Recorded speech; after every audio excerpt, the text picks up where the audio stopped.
I think we're ready for day 2 of the Clean Energy for EU Island Forum. And I hope you all had an interesting day 1 and a good evening.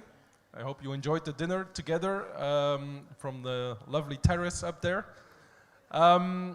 So yesterday we set the scene with some of the opening speeches framing the Clean Energy for EU Island Secretariat in EU policy. We discussed about grids, we did some exercises, we discussed further on grids, on energy communities and so forth, and we had the site visits. And today we will talk about all the elements that are relevant for getting to 100% of renewable energy islands. And so we'll have different sessions that fill in part of the knowledge, the exchange, the discussions that we need to have in order to get to 100% of renewable energy islands. Now, you know that we are in the 3rd phase of the Clean Energy for EU Island Secretariat. The first phase was a pilot phase and was a tryout. The clean energy transition agendas, the CETAs, were set up, the methodology was refined, islands were experimenting with it. In the 2nd phase, we focused more on pre-feasibility studies and studies that basically tried some of the technologies in the island, tried some of the methodologies to set up energy communities and so forth. And in this phase, the 3rd phase, we are pulling all of this together in a vision of 100% renewable energy islands, and we have selected 30 islands to assist and support in doing that.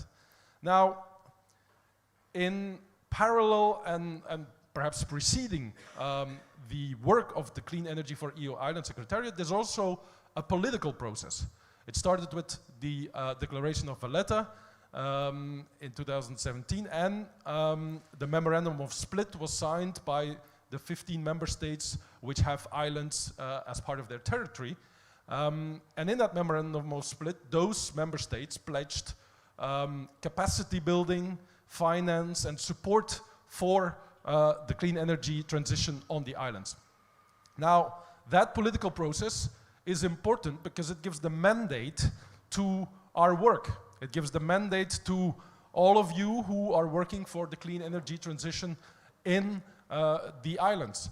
And so it gives you also strength to discuss with your regional and national authorities to claim and ask and demand that the situation, the clean energy transition on the islands is taken serious and get support from them too. Now, that political work is very important, but we are not alone. And it's part of a broader island agenda and a broader agenda of peripheral and maritime regions who together in the European Parliament, in the Commission, in the Council, are working in support of those regions. And for that, we have invited an excellent speaker today of the Conference of the Peripheral and Maritime Regions, because in the Parliament, which has now come to an end after the last plenary and which is up for elections, an important thing happened. And there was a report by Rapporteur Omar G, which called for an island pact. An island pact which calls for support for islands from the European level, from the member states, and to create the tools and the instruments and the support needed for them. And that island pact is also relevant for us because it's a broader political framework in which our work for 100% renewable energy islands can be of relevance. And so I think we should go to the next slide. Today we will have Elena Marianou, who's Secretary General. Sorry. I got a bit of a cold here, which is not what I expected when coming to such a southern island, but okay, you see, these things happen. So we have on the screen Eleni Marianou, who's Secretary General at the Conference of Peripheral Maritime Regions. And 2 weeks ago in the Azores, they had their General Assembly. Kostas and I were there. We talked about the island, the clean energy transition. And now we're very happy that Elena is here with us and will tell something more about the CPMR and the Island Pact. Eleni, thank you for being with us, and you have the floor. Hello, can you all hear me and can you all see me? Because I can only see myself. We see you full screen and we hear you loud and clear. Okay, perfect. So thank you very much for the introduction. And now it's my turn to come to the meeting of the Secretariat, Energy Secretariat for the islands. You came, as you said, to our annual general meeting of the Islands Commission. Because CPMR, of course, has 6 geographical commissions on the different sea basin areas, since we are the organization that is very much deep down into the regional perspectives and the islands perspectives. And that for us, it's very important that initiatives like yours are going on and that we can join forces, as you say, because this islands community is having desperate needs, but also great opportunities on the energy sector. And structures like yours, that they have this specific tailor-made approach on energy for islands, it's very important complement to what we as an association could do politically and try to organize in a way the island communities and the islanders behind us to make sure that the islands in Europe, they have a prosperous future. And as there is the motto very much in the European institutions today, that no one is left behind. This is the aim of the exercise as such, and we are adamant about this situation to really be implemented in the best possible way.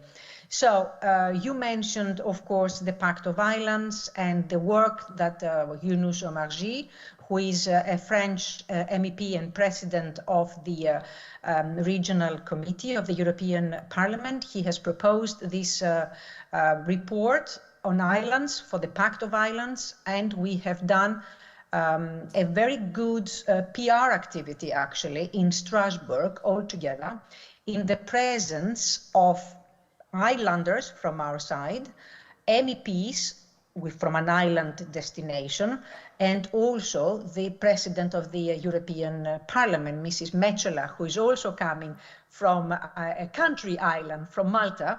She was there, and she was really very interested in this holistic approach we have been trying to launch with this Pact of Islands. So we really wanted to make sure that this initiative, this political initiative, could be going on, could be continued, could be really be part of the whole institutions across the board in the European Union, so that we have a protection of the islands in a way, and their specificities and their difficulties and their aspirations, or the whatever they could do, because to also promote the European project, because as I said, you have of course challenges, but you also have opportunities for the islands and for the whole of Europe as such. So we wanted to have this first in Strasbourg, and then continue, of course, in the other institutions, and also make sure that in the new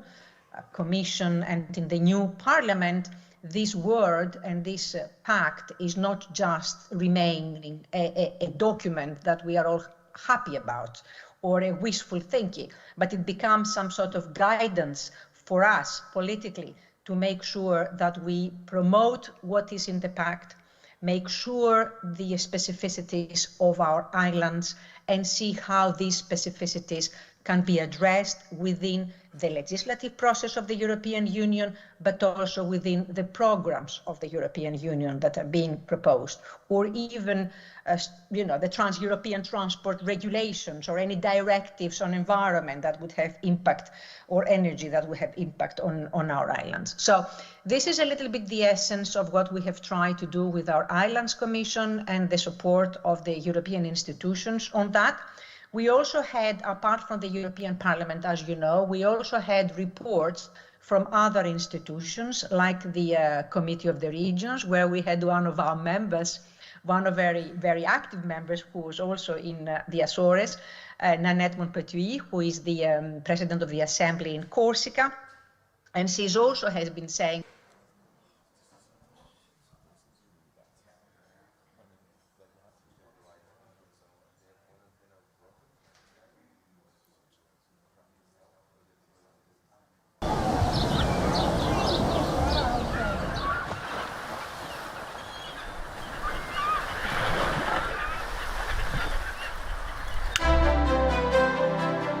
Genera is a project funded by the European Commission through the LIFE 2021 CET local call. It is made up of different institutions and private companies within the LIFE program. Wait. All right, technicalities aside, Genera is a really great opportunity for local authorities to develop realistic roadmaps and plans to facilitate their implementation and to make the energy transition happen from a grassroots level. This project focuses on tourist islands such as Ibiza and Tenerife in Spain, Rhodes in Greece, and Stintino, a small peninsula in Sardinia, Italy. These are the project partners.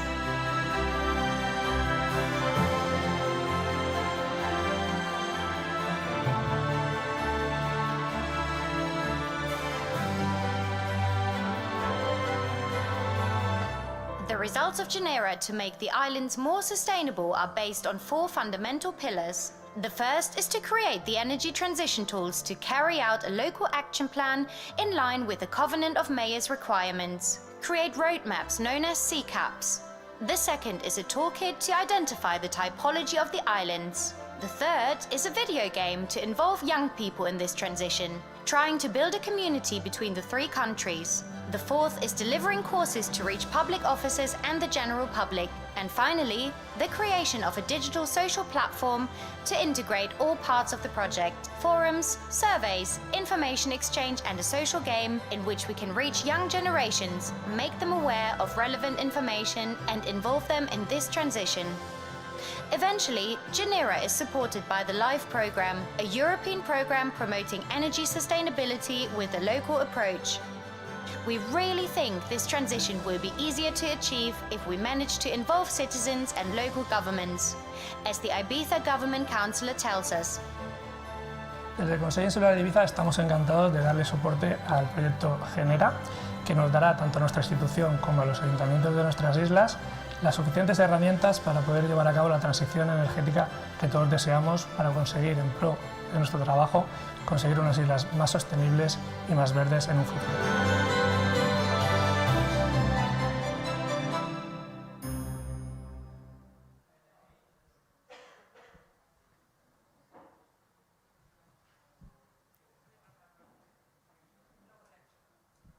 Okay. No screen either.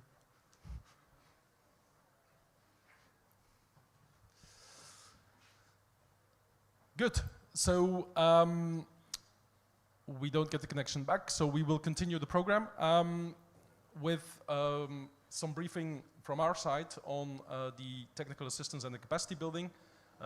Martina, who coordinates Task 2, as we call it internally, Task 2 on the technical assistance and to the 30 islands and follower islands, will give a briefing on where we stand at the moment, and so that everyone knows what the others is doing and how to access information and documents and so forth. And then Kostas, whom you already saw yesterday, he will also present on the follower islands. So I give you both the floor.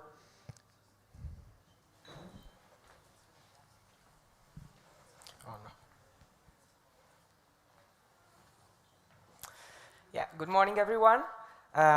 It's nice to see you, even though we had a big party last night, so it's a less full house than yesterday, I guess. But yeah, thanks for being here. Thanks, Jan, for the introduction. So I'm Martina. I coordinate what we call the Task 2 within the Clean Energy for You Island Secretariat. And within Task 2 is where we actually do things. Okay, so we do things with the islands and for the islands.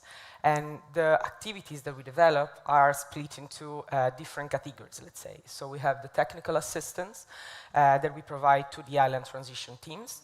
And we have the capacity building activities that you've already probably got a glimpse of on Monday or during the previous months, and that I hope that you will also enjoy on Thursday and Friday. But first, before we dive a little deeper into these activities and the topics of this assistance, I would like you to meet these 30 islands, because I think that for the past few months we've been talking about these 30 for 2030, 30 for 2030, but have you seen the list? Do you know which are these islands, where they are? Do you know who the people that represent the islands, these islands are? So that's why I'm here. I'm going to show them to you. And so you're going to meet these 30 islands from these 10 member states. I'm not going to look at all of them and name all of them, but we're going to name all the islands in a second. I just want to point out that we have, 3 big basins here. So we have the Mediterranean basins with the usual suspects, so Italy, Greece, Croatia, and Spain. And then we have an Atlantic basins with pretty far away islands as well, whose representative actually traveled from there, I've read. So let's stop complaining about our flights and everything, because the guy traveled from much farther away, okay? And finally, we have the Nordic basin. But let's look at all of them one by one. So first of all, the Mediterranean basin. So we have the Balearic Islands from Spain, with Pau and Marta that I saw somewhere, representing the transition teams. And then from Italy, we have from the Tuscan archipelago, which is not very well known for some reason, but we have the islands of Giglio and Giannutri, which unfortunately could not join us today here.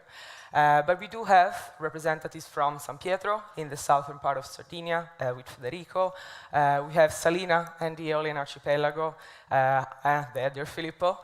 And finally, of course, Pantelleria, represented by the entire island today. Then let's go to Croatia, maybe. We have 3 islands there. We have Kreš with Franjo. I'm sorry, I'm mispronouncing it. He was pissed yesterday about that. So we have Ugo as well. That's easier to pronounce. And then we have Pašman in Korčula with Bruna and Kola. There they are.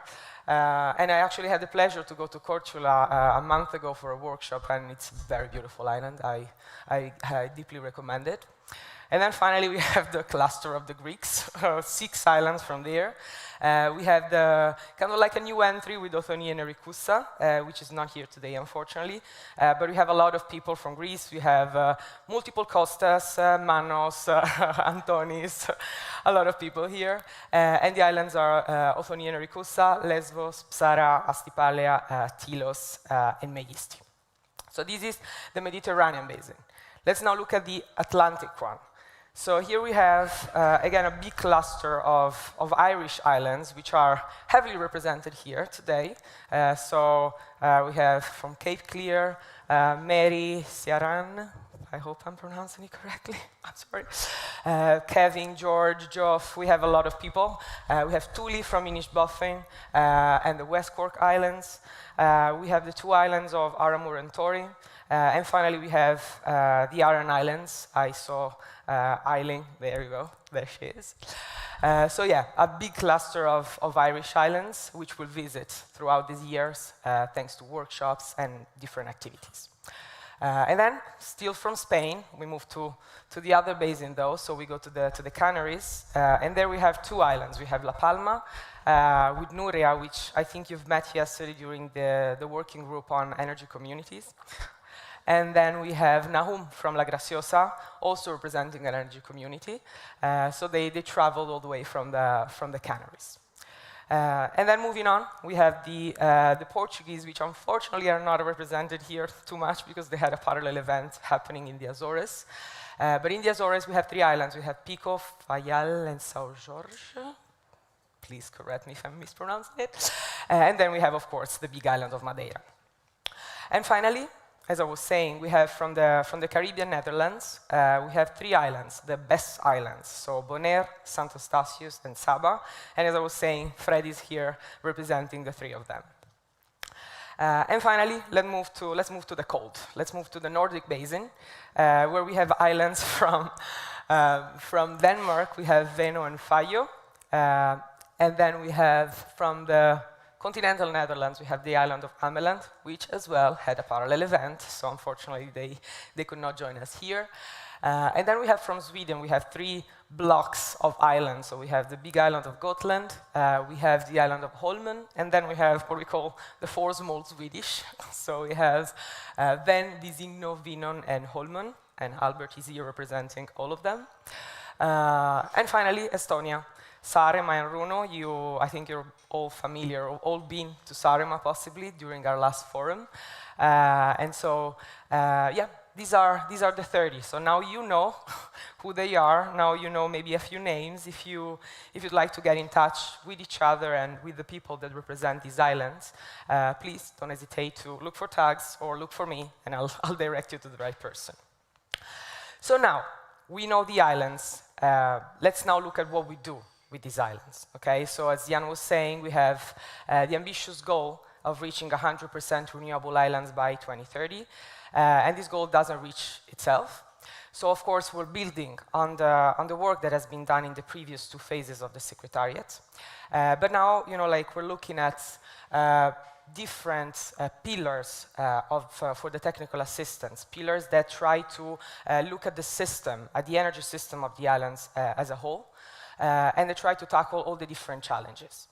So of course we have a topic related to generation of renewable energy, but we have of course also the kind of elephant in the room for islands, so marine and land transport, as well as the Amandine will thank me for this, the big topic of energy efficiency. There she goes. Because of course, we need to look at the entire picture, okay? We look at the demand, we try to decrease the demand, and then how do we supply this demand, and how do we make the means that we already have more sustainable and of course, carbon neutral. So I'm going to present you, let's say, these pillars of these technical assistance. I grouped them by projects, let's say, more broadly, and I listed the islands that are working on these projects. Not for me to read, for 45 minutes, a list of islands, but maybe just for you to to focus your attention on the projects that you might be more interested in, so that you know which are the islands that are working on what.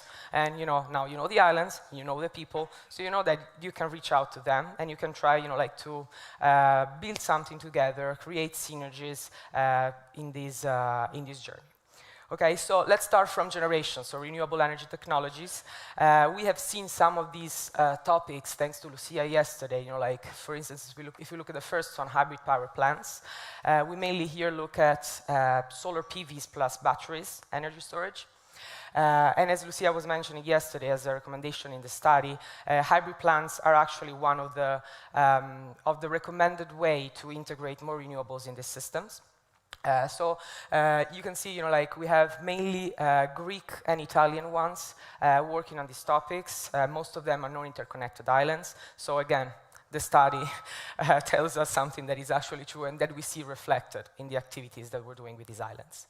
And then, of course, we have a lot of studies on PVs, rooftop PVs, such as in La Graciosa. So we're working with the energy community, trying to expand it and to integrate other sectors in the generation through PVs. So we're looking at desalination plants that we want to run 100% on PVs. So yeah, very, very interesting projects there. We have, of course, wind farms. We are in Pantelleria, the island of the wind. So, of course, we have Pantelleria there. But we have some more Nordic and Atlantic islands as well. And finally, we have 2 kind of outsider topics, which are hydropower and geothermal, which are worked on in Madeira and in Lesbos, which are, of course, very important to cover the baseline as being non-intermittent sources. But, we need specific conditions to enable and to unlock this technology. So, of course, they're not as widespread as rooftop PVs. But okay, so here you have a picture, if you want to take a picture so that you know which are the islands working on what, otherwise we'll share the presentations afterwards. And also, I forgot to mention that these are just the activities that we're developing in 2024 and let's say beginning of 2025. So of course, these will be retailored and changed, and according to the guidance that we will provide to the islands, you know, like with the objective of the 100% renewable, we will probably steer these activities and probably reshape what we call our trajectory agreements towards, you know, like the most impactful and the most important activities. And we will actually do this later this year, towards the end of this year, in what we call the stock take meeting. So we will again sit down with all the transition teams, the guys know, and we will look at where we are, you know, and what we've done and what needs to be done further to reach the ambitious goal of 100% renewable. But let's move on. Let's move towards sustainable transport. So, as I was saying, all the islands are basically interested in this topic, being it marine or land transport. So we're looking at all different options for the decarbonization of ferries, hybrid, hydrogen, electric ferries. And here I listed the ones that already started working on it. But rest assured that basically all islands have expressed interest in this topic because, of course, how do you get to an island? Not all islands are connected through bridges. Not all islands are connected through flights. So ferries are an important part of their life. And then, of course, decarbonization of land transport. So we have charging station infrastructure for EVs and actual deployment plans for electric vehicles. So we're looking at all the different possibilities, car sharing, and all possible sustainable solutions for tackling this problem as well. And I'm taking too long, probably, so sorry. But then, moving on, okay, we have then the three topics of energy efficiency, storage, and electricity systems. So we're working on energy efficiency measures in buildings, especially in Croatian islands. And again, we were there just a month ago for a workshop focusing on energy efficiency in world climates. And there, you know, like it's quite interesting because we're working with public buildings, which are part of the cultural heritage. So, you know, like you come from, all of you, from very beautiful and protected islands. So, of course, our hands sometimes are quite tight in terms of what we can do with these buildings, in terms of energy efficiency measures. So we're looking at that, and we're looking at how we can improve and we can kind of work around it to make it more efficient. And then we have energy storage, another big topic for islands. Here we're looking at batteries, you know, short-term storage, but we're also looking into more seasonal storage, as you know, like Lucia mentioned yesterday. It's something very important due to the, you know, like the different seasons and the variability within these seasons for islands. So, for instance, we're looking at hydrogen solutions with Gotland. We're looking at pumped hydro, as I was mentioning with Madeira, but also with La Palma. So, yeah. Seasonal storage, more long-term storage in order to ensure, you know, security of supply 365 days per year, hopefully. And then finally, electricity systems. Again, this is something, I've listed here the islands that are working on specific projects on this, but this is actually a topic that comes out whenever we do any type of study with renewables, because of course you have to integrate all of this in the system. So you cannot do a study on PVs or on a wind farm without looking at the grid that it's integrated in. But I listed them here because they're specifically working on measures for enhancing flexibility, demand-side management, for instance, in Saaremaa and Runo, or for the best islands in the Caribbean, they're working on smartening the infrastructure of the grid. So they already have very ambitious plans in place, and we're looking into if it's, you know, like it's well shaped, if we need to do something more to integrate these new technologies in. And finally, I have kind of like a miscellaneous category, which is other topics. Sorry, I couldn't find a better name. But these are, let's say, I would say the basis of, you know, like of all the other topics of the assistance, because here we're looking more at, you know, like what Jan was mentioning, the CETA, so the Clean Energy Transition Agenda. Some islands still don't have a clear path forward. Like they still don't have an actual document that tells them what they should focus on, what the resources on their islands are, what the sectors that they should tackle first are. So we're helping them with that, so to create this roadmap towards this goal of 100% renewable. And then, of course, we have to look into the more, let's say, softer skills as well. So we're looking at a lot of communication and stakeholder engagement campaigns. We do these actually as part of, like our daily activities with the islands. But there are some specific campaigns already being developed. And these islands, I mean, if you ask me, like this is the topic that's probably the most hit among the islands. All of them, while interviewing them, while talking to them, have expressed, like the interest of how do we strengthen, like the community, the sense of community, how do we bring everyone on board? So of course, like this sounds a very kind of like, again, soft topic, but it's at the basis of all we do, because, like you cannot reach 100% renewable within an island with a small community if you don't have the community on board. And then, finally, we have energy communities and regulatory studies, so energy communities, we're doing them with few islands. Again, I was mentioning before La Palma and La Graciosa, so I didn't list them there because they already have an energy community in place, and we're just strengthening and building on that, whilst these islands are actually developing new ones. So that's why they're there. And the regulatory studies, I listed the Balearics there, not because we're not looking into regulations for the other islands, but because they're specifically building on the study that Lucia presented yesterday and that we did in the previous phase, because they have very specific challenges, and so we really need to focus with them on these barriers and how to overcome them. Now, with this, I finished with the technical assistance activities. But this is not all that we do in task 2. So as I was mentioning before, the other side of the situation is the capacity building activities. So we've been in a lot of events in Brussels and around Europe. And the thing that I always hear talking about is the lack of capacity on islands. So of course, building capacity, local capacity, and increasing the knowledge and the interest of people in this topic is very important. And so that's why we are with the secretariat developing 20 in-person workshops over the next 3 years, and all the islands will participate in multiple of these workshops, and they actually chose themselves the topics of the workshop. Now, I listed here all of them. So these are the 20 workshops that we started, are doing, or will be doing within 2026. As I was mentioning, we already have a couple. We have one in Gotland about communication and stakeholders engagement. We have one in Cornillie about energy efficiency. We had one on the impacts of wind energy on Monday, of course, on the island of the wind, so we couldn't choose a different place.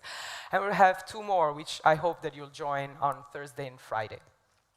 So these, as I was saying, are in-person workshops. So unfortunately, or maybe luckily, the participation is not super widespread, and this is intentional because we want to really foster an environment of interaction, of discussion, of exchange between the participants, and that's why we needed to keep it a little more of a petit comité, let's say. But everything that is discussed within these workshops is always shared with all the 30 islands, and more broadly, we have information about all of them on our website. So, these are not, silos or little boxes with all the information inside that you don't have access to. You can actually have access to everything that happens during these workshops.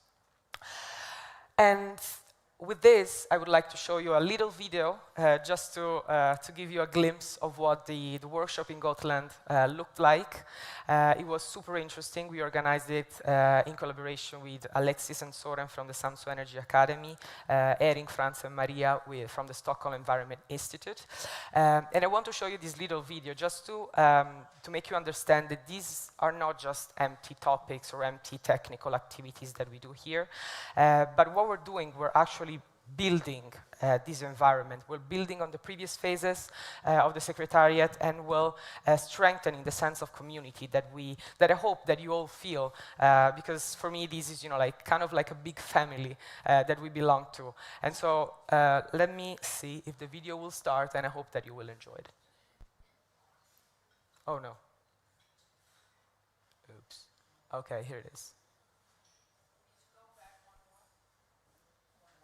All right. Here we go. Sorry. There's supposed to be music.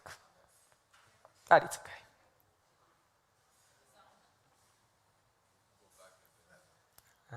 Do you need me to go back? That's France, Maria, Patrick. These are the 4 small Swedish islands. Soren, you've seen him. Alexis is there. Those are my hands. Sorry. Trying to. We had dinner, as you can see. Yes. Took pictures. And that was it. Okay, thank you. And yeah, no, I'm not done yet. I'm sorry. Give me one more second before I introduce Kostas, that you've already met yesterday. I wanted to say that this family, as I was saying, is not just these 30 islands and all of us working with them, but the family is growing, not because we're all having babies, but because we'll have follower islands. So that's why Kostas will come on stage in a second to present you this other program that we're gonna get started with quite soon. So we intend to launch the call for follower islands in September 2024. But what is this program and what we'll do with that and who will be joining us with this program? I will let Kostas explain to you. So Kostas, if you want to come here. Sure. Yeah, I think the scope of the whole initiative is actually to be as broad as possible. So, you know, there are a lot of islands in the EU. We had the pleasure to start working with 30. Out of them, there were already more applications and more interest coming on the way and going even more public with the forums and the activities. So the follower island is an excellent opportunity to broaden the family, as Martina said. Well, obviously, it's a follower island, but the main scope is that we have the 30 islands, they are front runners, they have started already working with the activities that you already saw, and we want to create a second group, a second circle around the first 30 ones. So I think that, I don't know, Martina, we're aiming to 60, 70, 90, okay? So there will be a broad, let's say, group of follower islands. So we're counting on you, like the representatives of the transition teams. You have neighboring islands in your area, so you spread the word for the call, and we get as many as possible as followers. So obviously there will be an application, etc., and we try to identify the needs also of the follower islands and create some kind of liaison and pairings also with the lighthouse islands. I will be very short, actually. We have a timeline. The session, let's say, of collaboration or the engagement of the follower islands will be limited. So we are planning to have a 6-month, let's say, program for the follower islands to be quite targeted with specific activities. And we try to group them in 3, let's say, layers, as you can see, from the first couple of months. We work on the capacity building for the follower islands. We'll try to identify the selected topics of interest for these follower islands. You saw there's already a big group of capacity building activities with 20 thematics for workshops. So we'll build on that. We'll use this material. We have also other material and knowledge sharing platforms, as you can see at the bottom. And then following up on that, follower islands, they're not there to be, you know, just, let's say, decorative. They need to follow the same goal, the same target, going 100% renewables, and this needs a good plan. So we want to work with the follower islands and assess the energy planning, their visions, and provide consultation of how we can make them more pragmatic, more realistic to reach the targets. Last but not least, we will focus the last 3 months on a peer-to-peer project coaching based on selected projects. So every follower island will actually explain what will be the project of interest, and we'll try to create some pairings for that. So, and yeah, here you can get the presentation and go through also these details about each activity. Most important, I would say, closing, let's say, the follower island session in the 6 months, we want to get into a specific project development action plan for every follower island. So the most, let's say, important project for the follower island, we'll try to work on it, create a pairing with one of the 30 islands working on the same topic, and guide them through the process of establishing, let's say, a specific action plan with targets to realize the project. I think that's all. Thank you.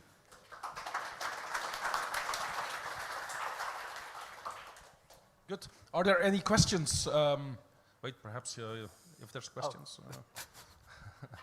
Any questions on this? Everything is also on the website, will be on the website. And there's also very interesting country and island overviews on the website. And I think the problem with the third forum is that you start repeating yourself, because in the second forum we already said there's really interesting studies that are there to consult. They're free, they're open, you can use them for inspiration and so forth. So by now we have a lot of information of what you could do, how actions can be structured, what studies are available. There's a lot there. Now, if you don't find it yourself, you can always reach out to us and ask for, guidance to get to the right person or the right expert or the right study, because there's really a lot there and there's very interesting stuff in there. So that I want to say. Now we're perfectly on time. I hand the mic to George, who will take over from here. George, please. Okay. I need to take off this. Thank you. Thank you very much. So I have to go up here. I have to go up here, or else you don't see me because I'm very small compared to Jan. So I have the pleasure of having 4 speakers. It will be a bit demanding for the speakers. I will put some pressure now. You have 7 minutes to present, because we really have to be on time, and they left us on time, so we have to be on time. So I will invite Guido, Jorgen, Lina, and Konstantinos to come into the front so that you can then move for the presentations. The idea is that we will have different views about energy transition and the impacts in the islands, and how these impacts will affect the islands and how they compete with other activities. Because if we want to build local economy, we have to make sure that we are competing in the right way. So I will give the floor now to Guido Brocci from Greening the Islands Foundation to do the first presentation. Sorry. Thank you very much, George. Good morning to everybody. I'm representing today Greening the Island. I'm new to the foundation, but the NGO was born 10 years ago, and actually the first summit was here in Pantelleria. With the foundation has the objective to bring knowledge, advocacy, and also cooperation amongst all stakeholders on sustainability projects for island with global reach. So when I talk about sustainability, it's energy definitely, but it's also more than that. It's about water, mobility, it's about waste, environment, and also we are thinking about agriculture.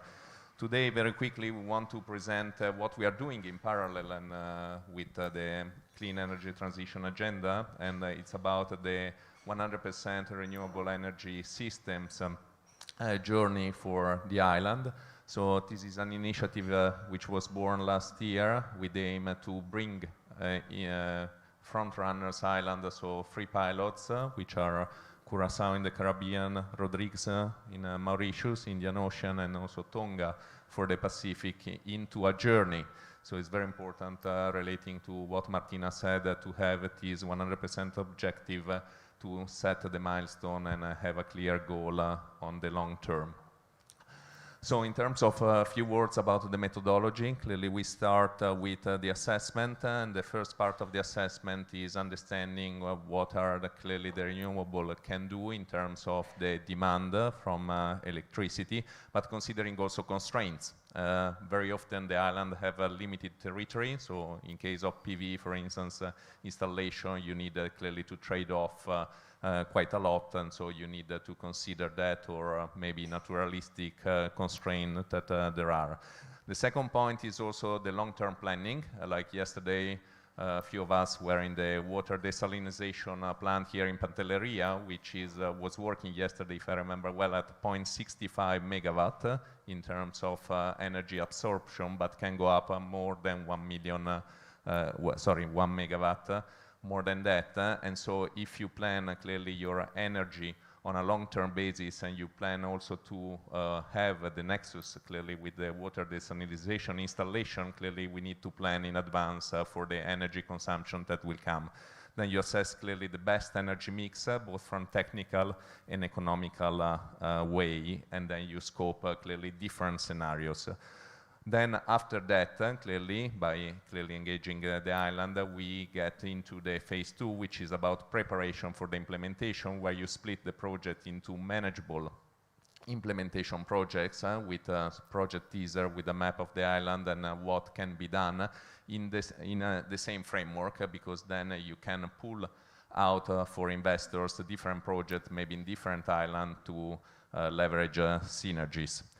And then the final point is financing. That is very important, and we will have a session also this afternoon with George and a few of us, because it's important. Yesterday Alejandro said that most of the future project will be in EU, will be privately financed, and this is, I think, a big change compared to what we have been doing so far. And so it's important to get clearly from World Bank to development banks and other important stakeholders at the table to understand risk, return, and clearly what can be done together also with the government in some cases.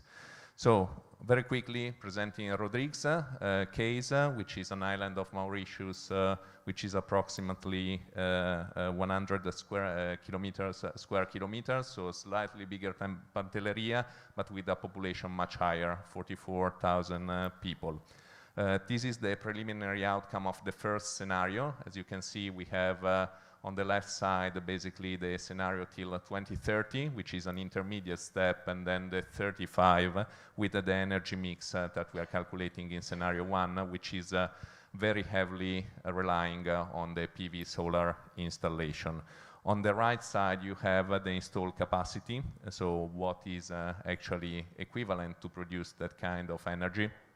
And also the battery storage, which is an important point, because we know that usually renewable are not clearly working 24 hours 7 at full stability, so we need clearly the batteries, and the storage capacity is important to absorb peak demand and provide energy also during maybe the night shift in case of solar, or when the wind is not so strong. The second chart is again about scenario 1, and is representing the 2035 scenario, so the full 100% actually renewable energy implementation, by analyzing month by month. Here in Pantelleria we heard yesterday about the peak season, so the power plant is running on average at 5 megawatt in terms of demand, but during the peak season, during the summer, you go up to 10 megawatt. This is not really the case of Rodrigues, but you can see the red line is the demand, and then we have the supply and also the surplus, because with the battery, actually, you can use the battery to generate surplus and help out in terms of other opportunity for electric mobility, for instance. Yesterday, Stefano was talking also about the future with hydrogen, and this is another definitely opportunity. In terms of journey and communication, the journey started last year with the selection of the 3 islands for the pilots. We are bringing the first, clearly now, the results. The preliminary outcome at the SIDS is the Small Island Development States Conference in Antigua, end of this month, and is sponsored by the United Nations, the Department of Economic and Social Affairs. Then there will be the Climate Week in New York in September, then the Summit of Greening the Island in October, and the COP29, where we will bring all the projects together, and happy clearly to also rely on and link on what you're doing here in Europe. Last slide to conclude is about clearly the benefits, because this is an important topic of the economic also impacts for an island, and we started clearly to see quite a lot, but I would focus on number 1, the energy cost. I think is extremely important for the competitive, clearly, of the companies, but also for the island sustainability in the future, actually, to bring down And also on the mainland, if you think today we are paying probably 3 times more the cost of energy in Italy, because we are importing from the United States compared to what we used to have from Russia, so the energy cost is very high, and this is bringing non-competitiveness on the global market for many companies. So this is very important also for on an island, small, not only for the companies, but clearly for everything that clearly lower the cost and makes more sustainable the economy of the island. Moreover, the opportunities we talk about using the surplus in different way for the water desalinization, for the mobility, in the future for hydrogen. And the last point for me is also about attracting investment and also keeping high level of professional roles within the island, because, for instance, OPEX maintenance of the wind farms or for the solar panels. So this is bringing definitely a positive impact on the islands we are working on. Thank you, George. Thank you very much. So I like the fact that you choose an island that has my name, so that was quite good. Now we see the impacts, and you talk about jobs and local economy. That's exactly what we are trying to bring when we talk about energy transition also. And now I would like to call Lina Dubine from Solar Power Europe. Because I had on the other, if it's Jürgen, it's Jürgen now, or? Okay, sorry. Okay.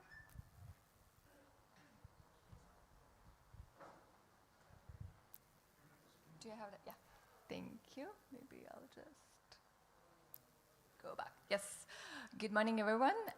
First of all, happy to be here. It's my first time to join the forum, so I'm happy to be not only presenting, but also learning a bit about the sustainability and resilience of the EU islands. So my name is Lina Dubina. I work as a policy advisor for sustainability at Solar Power Europe, and I specifically work on different topics of dual use of a land, so whether that being agri-solar, floating PV, biodiversity PV, and I'm going to deep dive today a bit more about what is agri-solar and what benefits can it bring to the farmers, to the economic diversification of the farmlands, specifically also in the EU islands. So maybe just quickly about what is Solar Power Europe, in case you haven't come across of the association. So we are a members-led association, and we represent the whole solar value chain.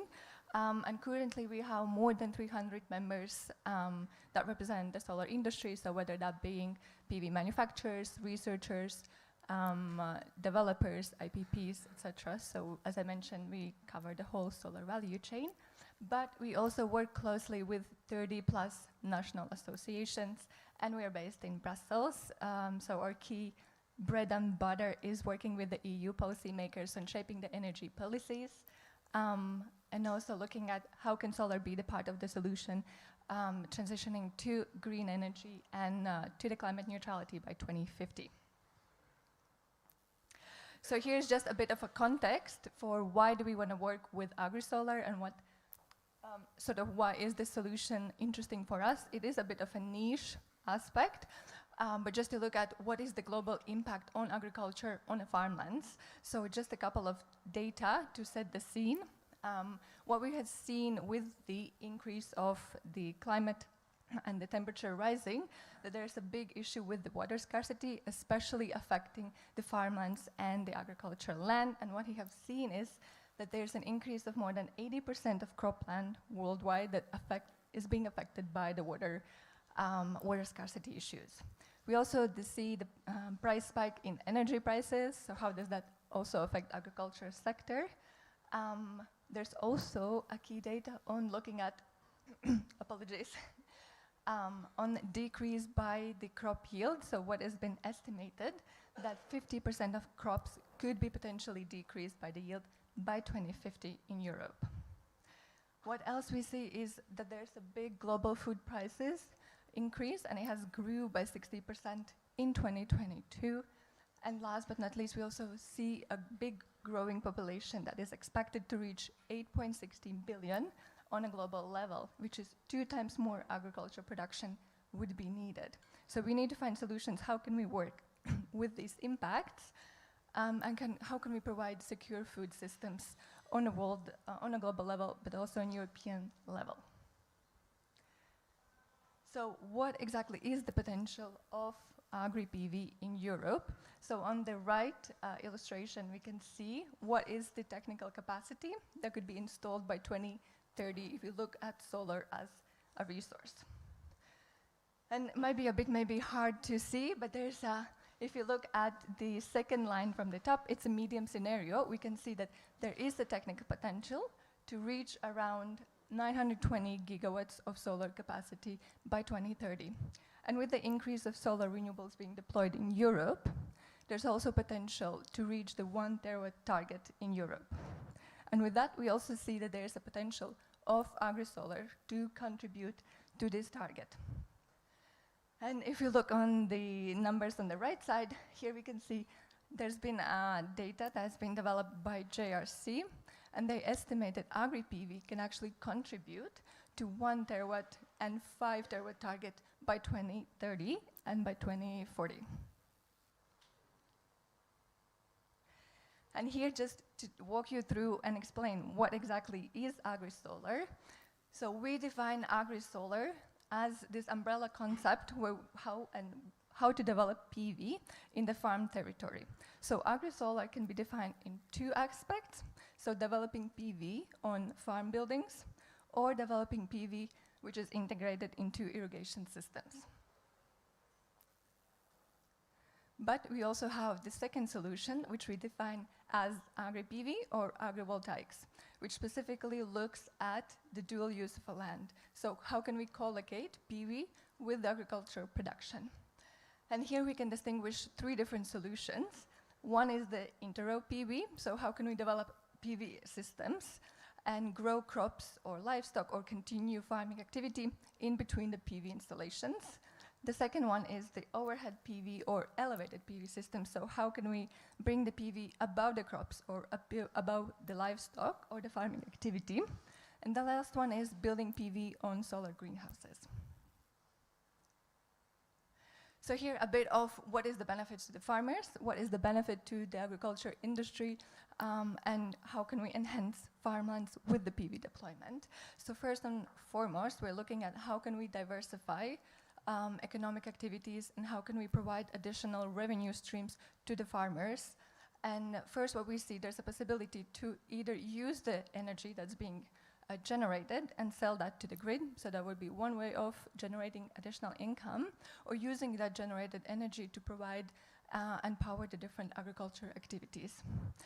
The number 2 is also a possibility to rent the land or rent the rooftop and get as a revenue for the farmers. So they get the third-party investments that can invest either in different types of installations, such as greenhouses, solar PV barns, and they're able to then support the PV farmers with providing the revenues from the PV that's being installed on the rooftops. And last but not least, we've also seen the increase in economic activities in terms of being able to apologies.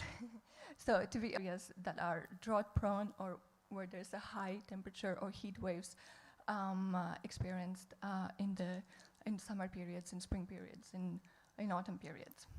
It also provides social benefits, so I'm not going to deep dive into the details, but we can create additional job creations, we provide skills, new qualifications as part of these agri-solar projects.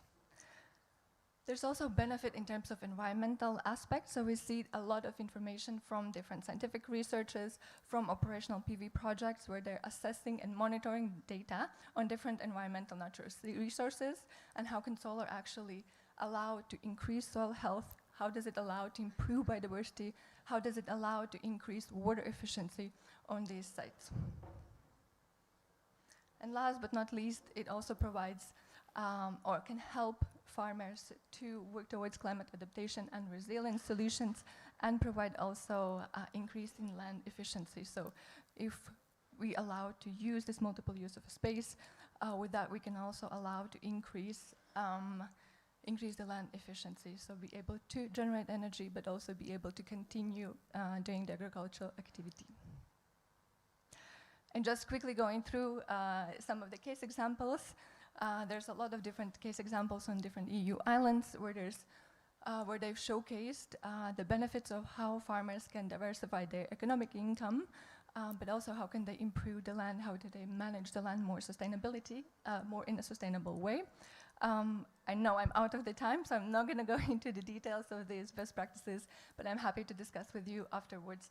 And last but not least, today we're also launching our AgriSolar digital map, so feel free to join and check it out, and you can see the different types of projects that are being operational across Europe.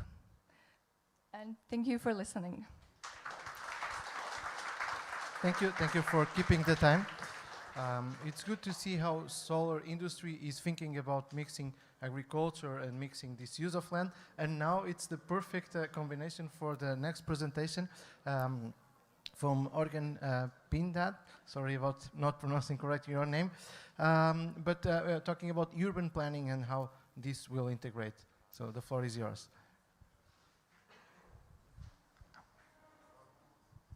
Thank you very much. Thanks for the invitation. I'll not be talking about urban planning, but spatial planning.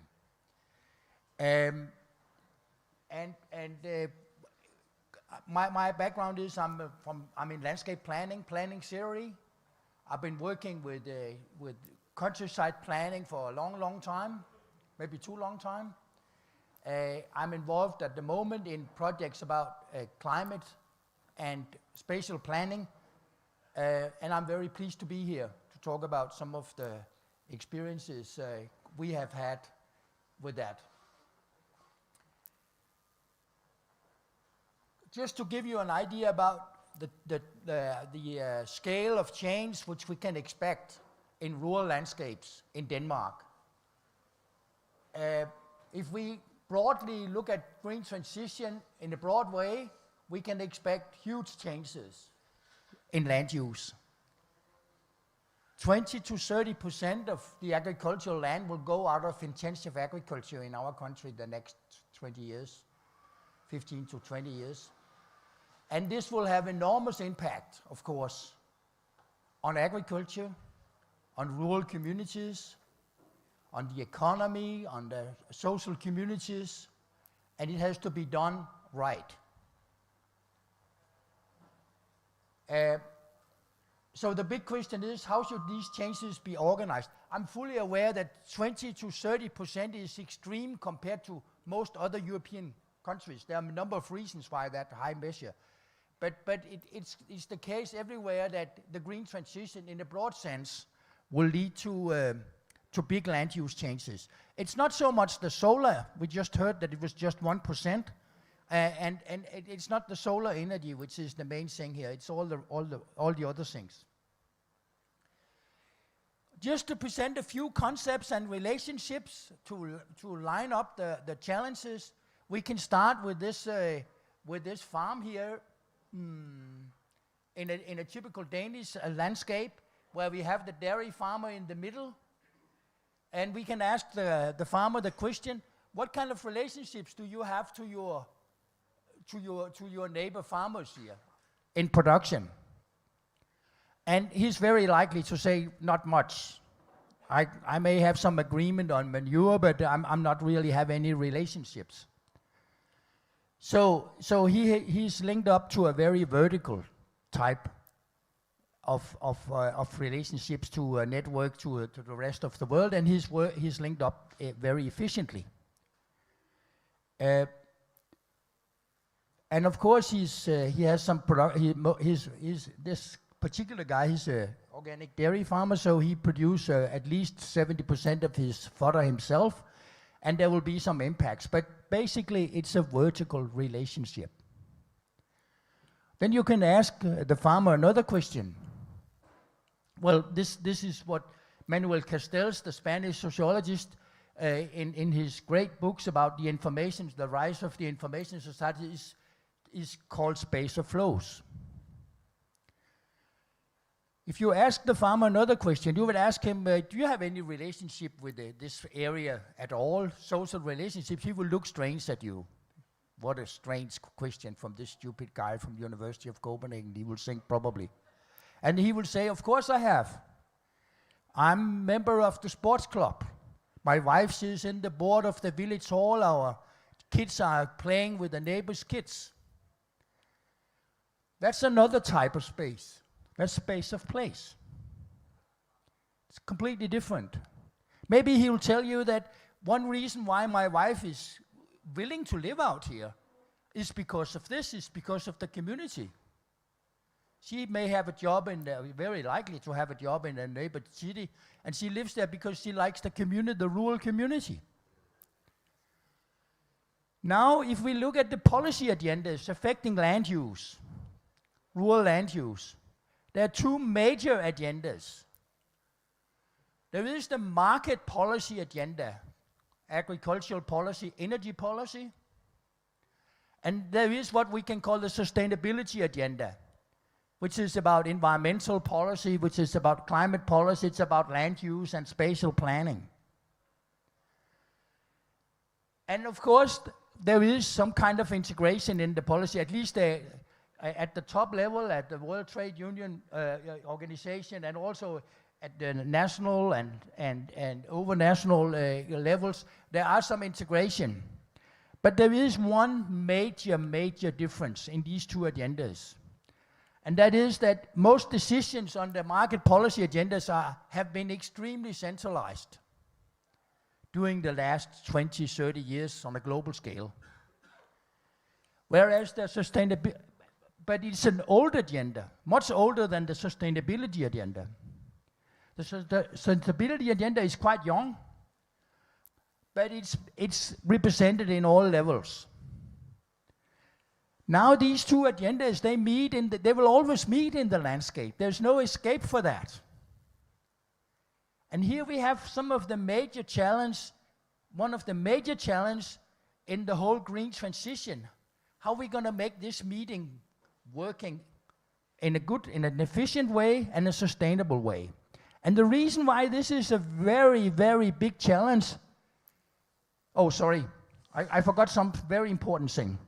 There has been concrete and a growing number of attempts to link the two agendas on a lower level, and especially around the common agricultural policy, a number of measures have grown up aiming to actually to link these two agendas and to adapt them to local reality. But still it is a major challenge. And it's a major challenge because these two types of spaces, they don't overlap. They're almost completely separated in terms of decision making, design and implementation.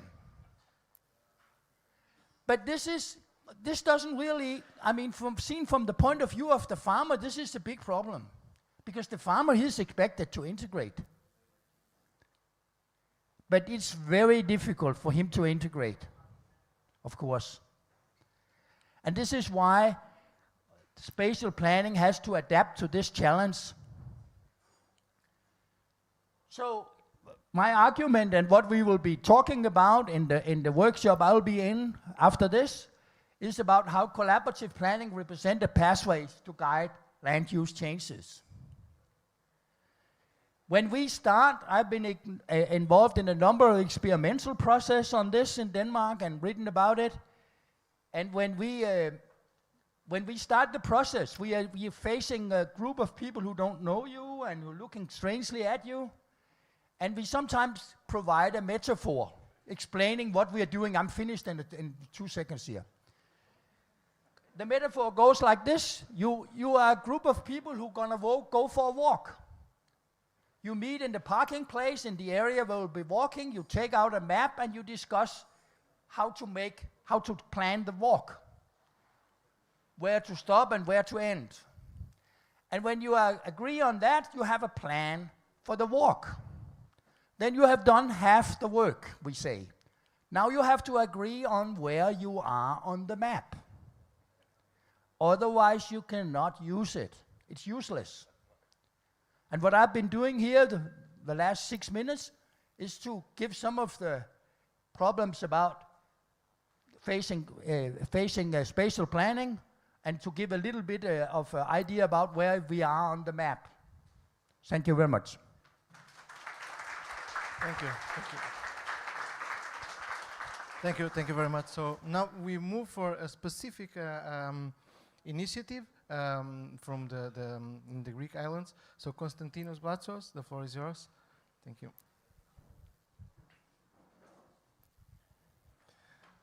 Thank you very much, George, and good morning to all of you from my side as well. I would like to thank, first of all, the Clean Energy for EU Islands Secretariat for inviting me to join this very interesting forum. And I would like to confess that I feel very honored and happy to be amongst distinguished guests, in particular in this plenary. My name is Konstantinos Vlachos, and I work as a policy officer in the Greek Ministry for Economy and Finance, in particular in the special service dealing with the coordination of the planning, the evaluation and implementation of the partnership agreement and related programs co-financed by the EU cohesion policy to 2021-2027. And my responsibility, among others, is to coordinate, I'm very honored also and happy for this, to coordinate the Greco Islands Initiative as the head of the coordination committee. A little bit closer. Okay, thank you. I will try to, as briefly as I can, present you in the next minutes about this initiative.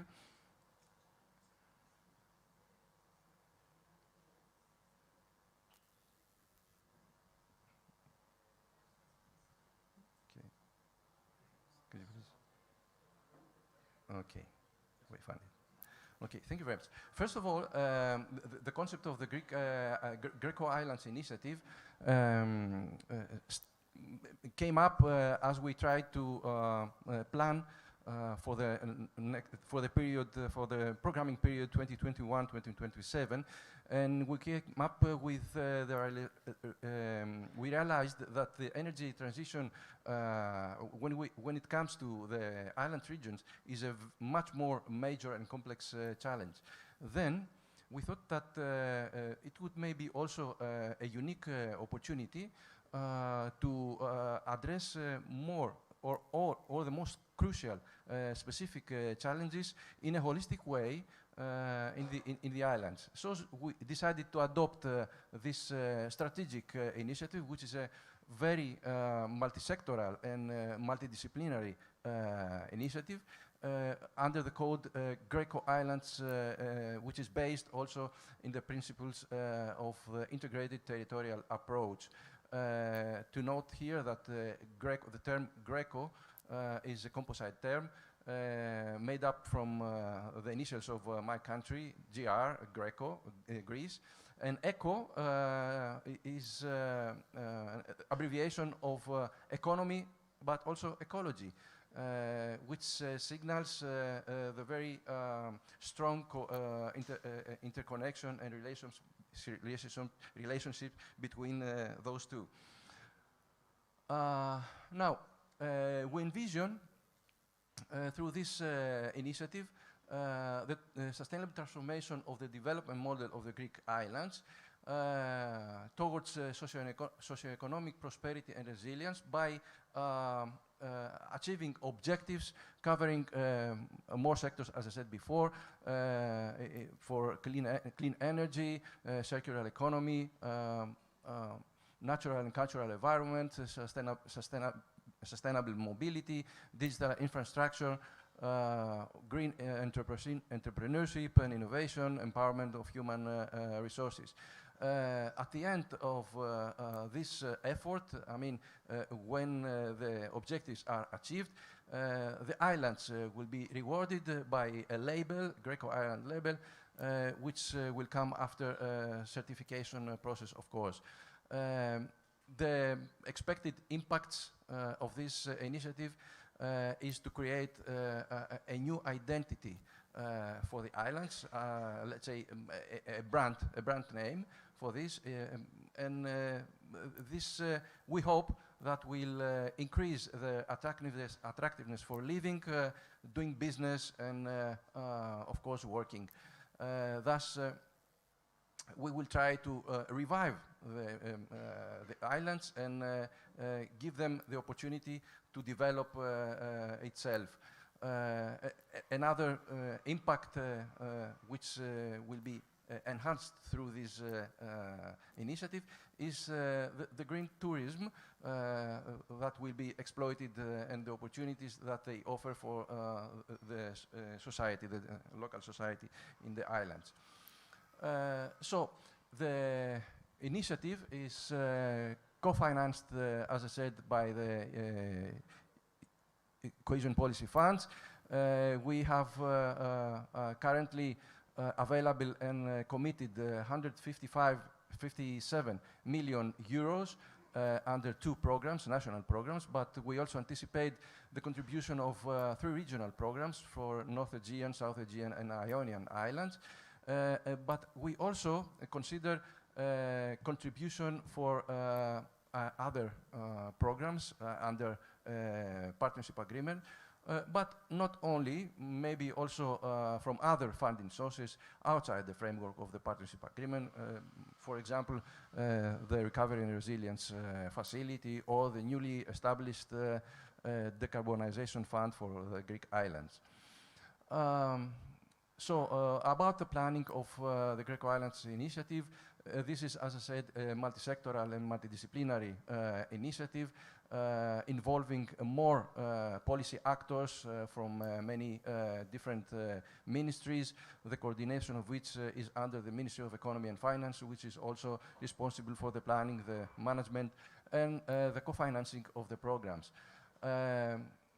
Due to its national importance, we have a two-way approach for planning this initiative, one top-down and the other bottom-up approach. In the top-down approach involves the identification of the different sectors that we have to intervene, the objectives that must be achieved, the governance schemes, etc. And the bottom-up approach involves the activation of the local community for the detailed planning. Okay, I will have to skip some information due to time limitations. Where we are currently, we currently plan. We are in the middle of the planning of this initiative. First of all, we have to prepare a charter. The aim of the charter is to identify the objectives in different sectors as well in different tiers. This means that we have a different level of ambitions that could be achieved, because not all islands have the same capacity and possibility to achieve all the objectives. Then the charter will identify the system for the validation of this label and the processing for the certification, but also will identify, will describe the requirements for and structure for the managing system that the islands should follow in order to comply with the charter obligations. Finally, we intend to adopt this charter by a joint ministerial decision in order to, let's say, to give it a valid and public character, which also means transparency for all, not only the islanders, but also the visitors.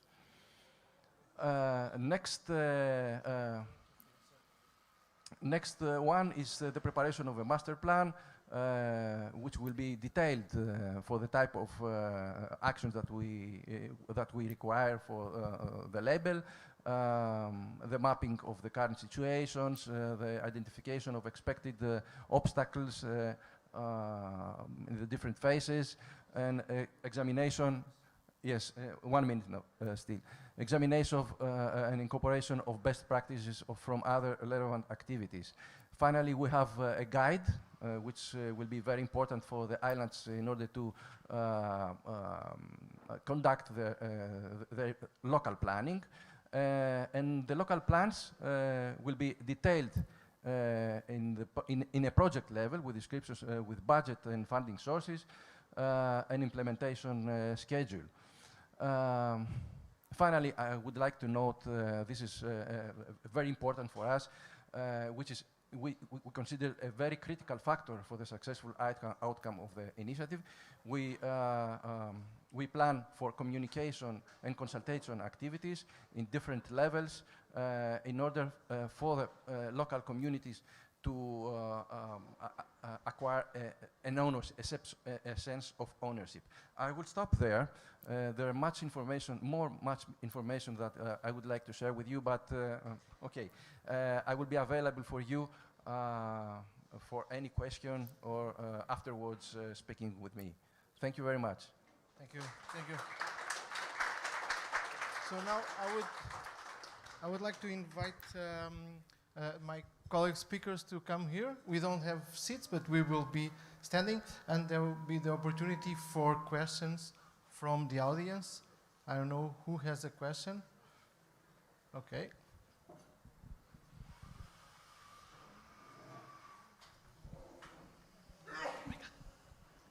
Hi, my name is Hubert. I represent the European Youth Energy Network, but my question will not be focused on youth this time. And I have a question to Lina.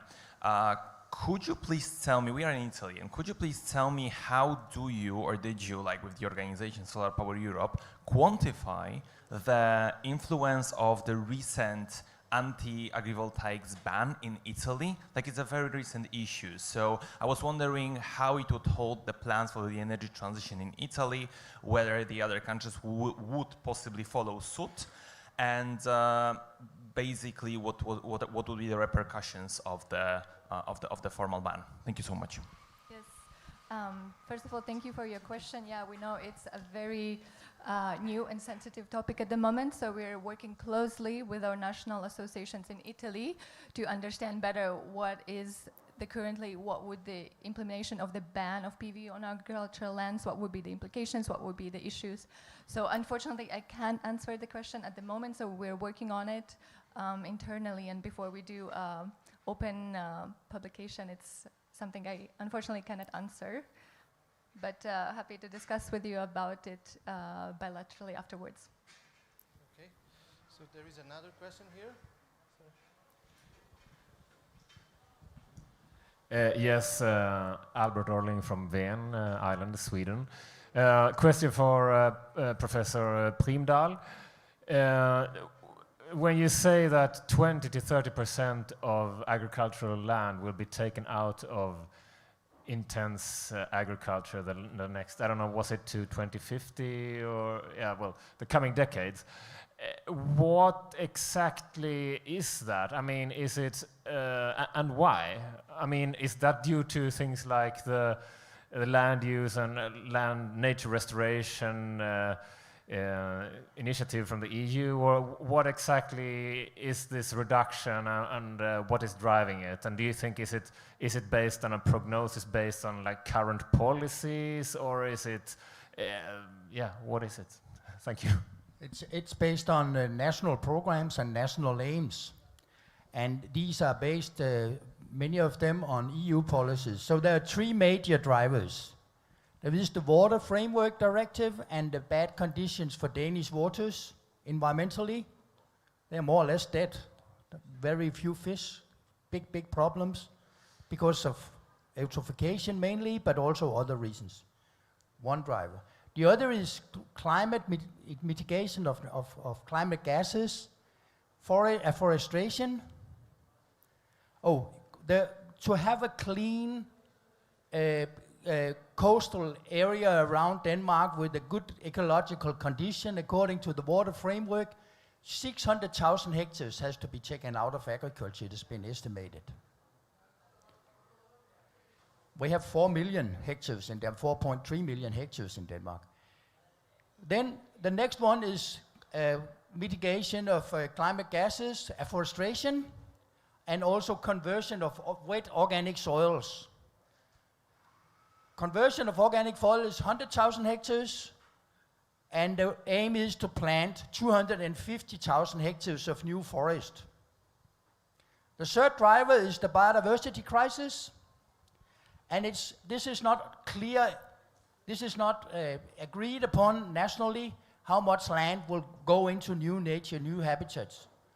And the EU goal is 30% of protected areas. In Denmark, we have protected 5-6%. Very, very little compared to most European countries. So these are the three main drivers. What I didn't say in my presentation is that the consequences of this for agriculture, I'm sure you can imagine, are immense. Just think about the increased competition for land. Just think about the rise in land prices this will mean. Thank you. Thank you.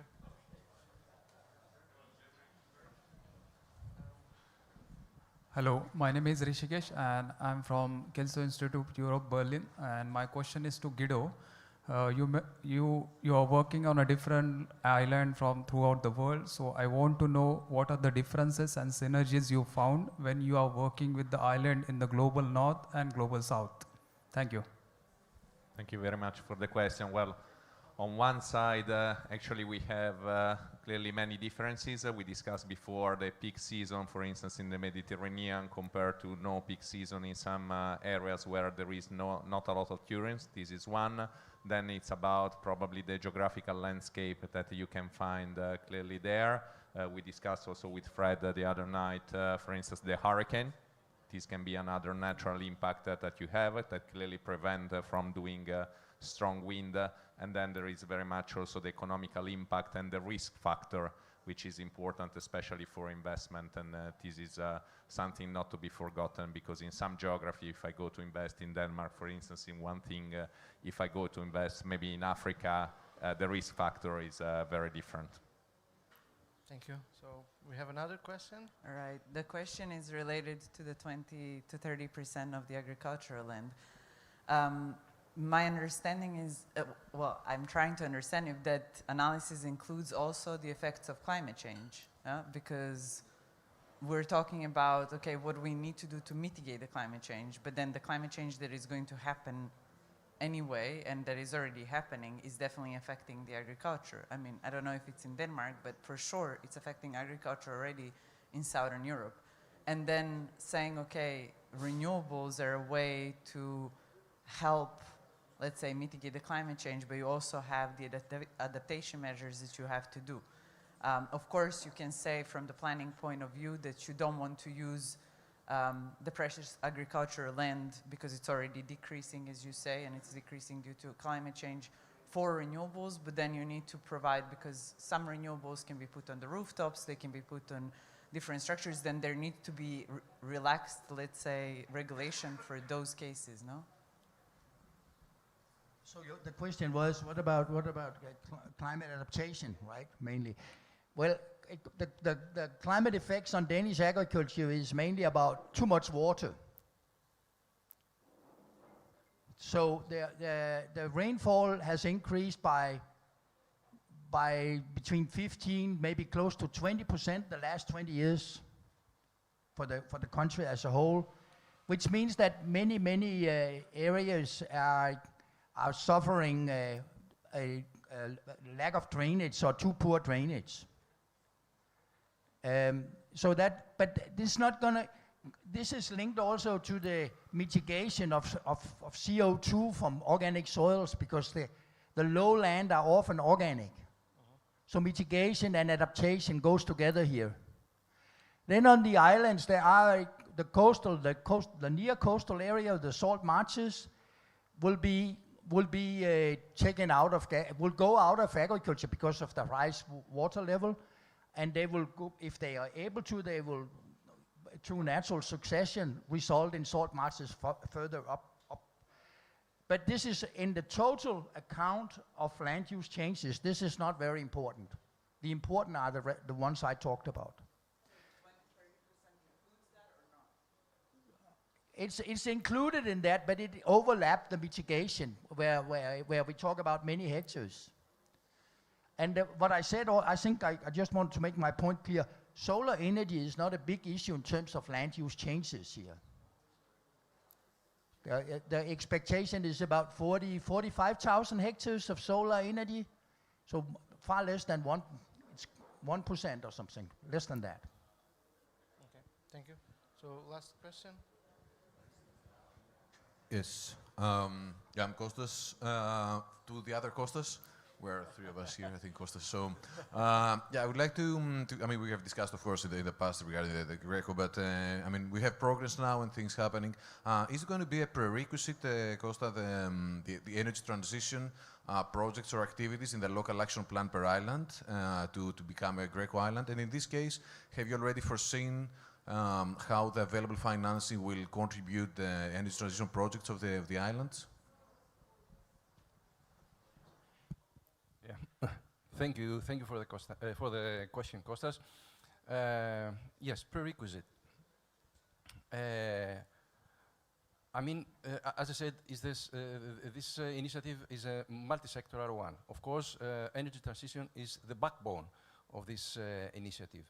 And in this context, all the candidate islands, to be Greco islands, they will have to achieve concrete objectives. So we haven't yet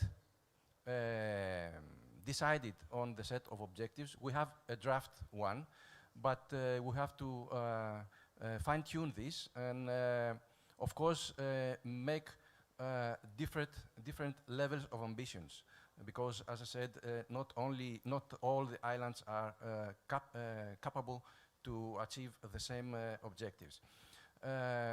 So, regarding the financing, the financing foresees, for the moment, only the resources coming from the EU cohesion policy programs. But other sources of funding are not excluded. All this will be cleared in the master plan that we're preparing right now. And in this master plan, of course, we will see we will prioritize some, maybe some sectors of some activities regarding the implementation of the programs. I don't know if I covered. Yeah, most of it. I mean, the one maybe clarifications regarding the financing. When we have the energy projects, if you have an indication that it will cover part of the capex, like the investment cost for the realization of the energy projects, or if it will be also possible to cover part of the, let's say, tariffs on the way of the projects, like hybrid plants that could have an additional, let's say, expense, or we've been talking about financing gap of innovation, whether these things are in your mind. Yes, this is a very specific question, and I cannot answer it definitely right now. But we're on discussions with the different actors and the Ministry of Energy and Environment, the DSO and other players in this project. And we hope to find the most possible efficable, I mean, yes, solution. So thank you. Thank you. So we started from a typical energy study in an island, how the impact is. Then we move it for the solar impact in agriculture and how we combine them. The fact that we have use lands, we have to discuss that this in different approaches. There are many different views, and even the same person had to have different views, as it was shown.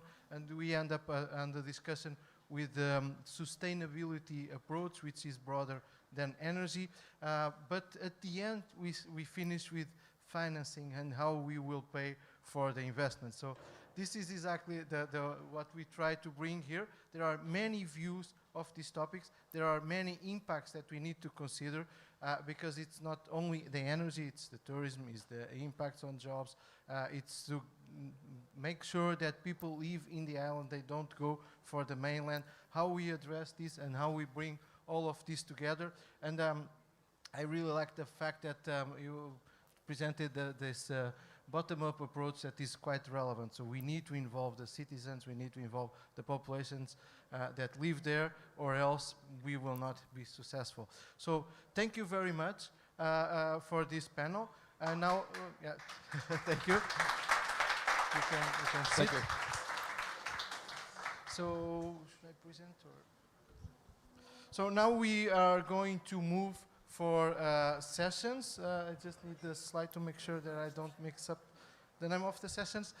So we are moving now for these parallel working groups. So we have 3 working groups, as you can see here: energy, water efficiency for the residential and hospitality sectors, climate action, nature conservation, agriculture, tourism, how to bring competition lands uses together for islands resilience, what we discussed it here a bit, alignment different stakeholders for robust energy transition plan, consistent with all economic activities in islands. So those are the 3 topics. There will be people leading you for the rooms you have here where they are. So yeah, I think that's it, but I don't know if you want to say something else.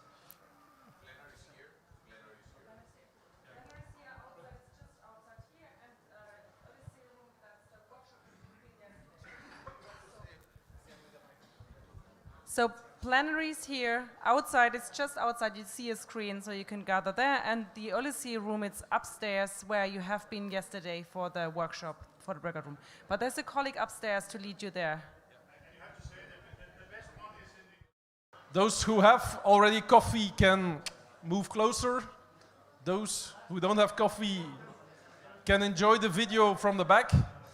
But please come in, be seated. So, this afternoon, we will be wrapping up.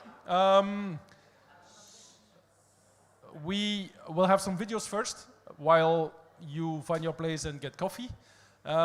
Second, we will then have a session still on financing, because we already talked about financing, and we want to test some ideas or questions with you. You'll be in the safe hands of Amandine and George and me. And then the rapporteurs of this morning's sessions need to be ready to report back to the plenary, so everyone can share in the insights that have been gained this morning. And then we will have our head of unit, Alejandro, who will be closing, and then we leave for the site visit. So that's the program for this afternoon. So I would say we start with the video, and we gather in the plenary room. All right? There's 3 videos, or 3 islands, short videos. Enjoy.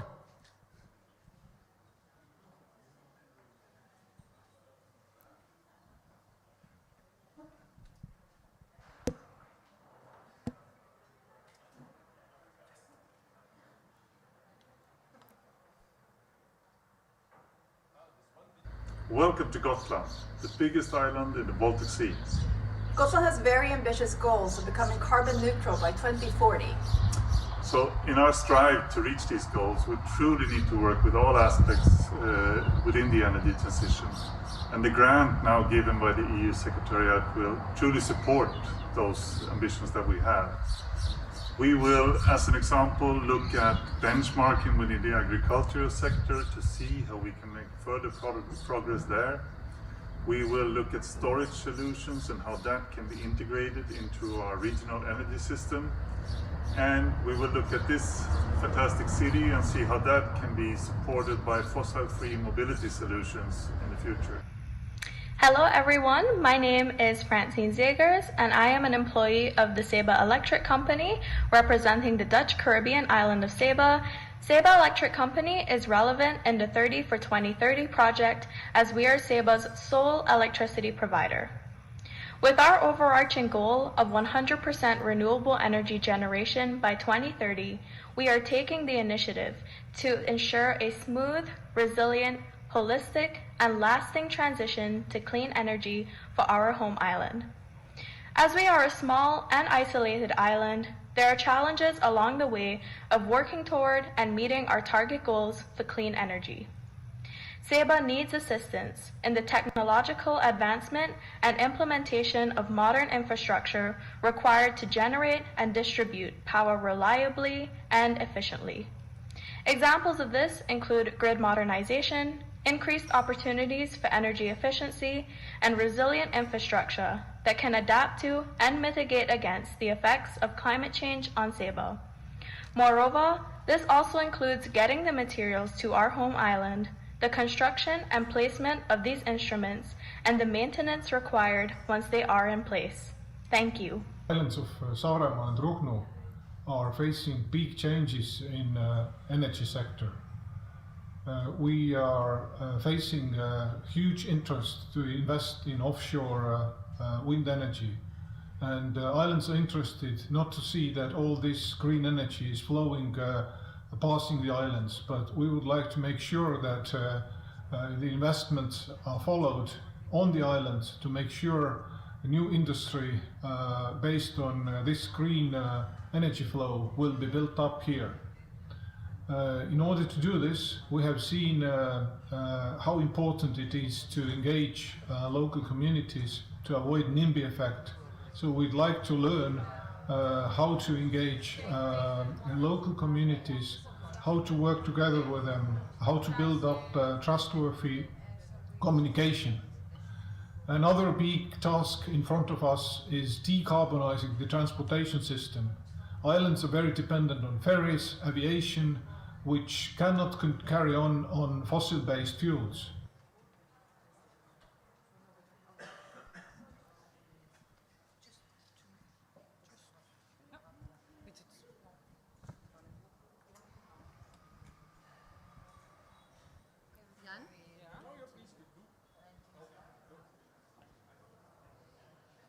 Hello, everybody. Oh, the front row are empty.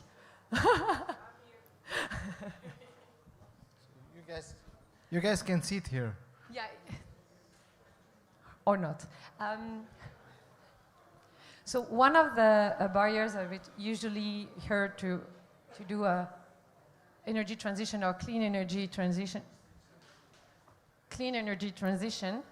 is the lack of money, lack of financing, lack of adapted financing.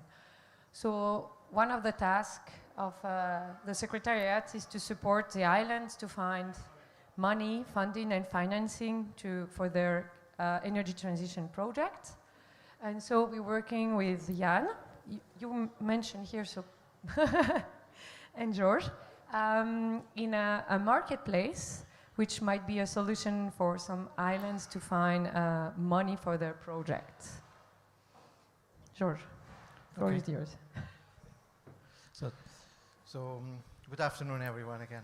So basically, the marketplace is a place in the website where we can meet investors, or we can meet project developers, or we can try to answer to your needs.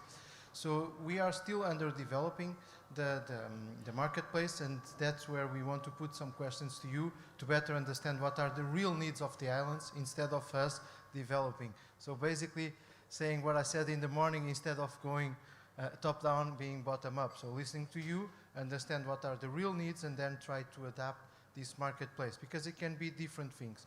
One thing that is important to mention here is that we try to separate financing from funding. And what is the difference here? Funding is when it comes to grants. So whenever you get a grant, that's what we call funding. There are many opportunities, and they should be used by the islands. And then we have the financial part, the financing. So that means private investors or business models that are on back of it. And the ideal scenario is when we bundle them. So we blend finance, that's what we call in financial terms. So we use both of them in the same time, in the same project. So we use grants for a certain part, for technical assistance, for instance, for the certain parts of the development, and then we use the finance. But all of this has to come together somehow, and that's the questions that we want to put you, and we want this section to be interactive. So we will just be trying to push and moderate, so the floor will be yours in a moment. So we try a system that would have worked perfectly with internet. It's called Mentimeter. Good for the people that can try to do it, but sincerely, we tried, and at the end we will do hand raising, which worked perfectly also.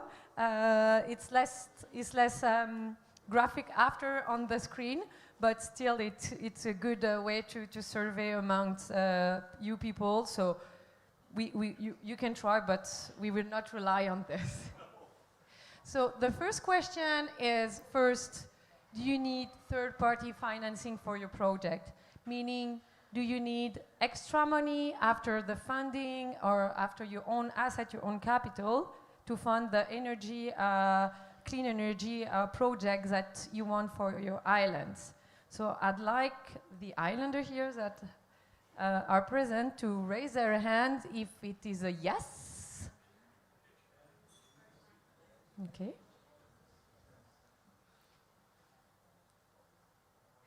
And is there any that is a no? Okay. And we had also, I don't know, but yeah. The that's other, I don't know. Yeah. So it's clear that everyone, like at least the people here, need a third-party financing. So the marketplace would be a good tool for you. And then we wanted to understand a little bit what is the size of your high-priority project. Because depending on the size, the financing options are fully different. And in order to help you and to make the best match between the investor and your project, we need to know a little bit what would be. So I think we can start with the biggest one because we think it might be. Is there someone with a project over 3 million euro? Okay. Jan.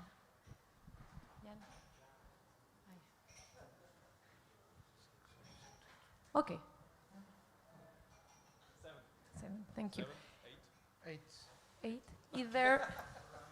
Good. Is there people with a project with 1 million to 3 million euro, roughly? We don't need to.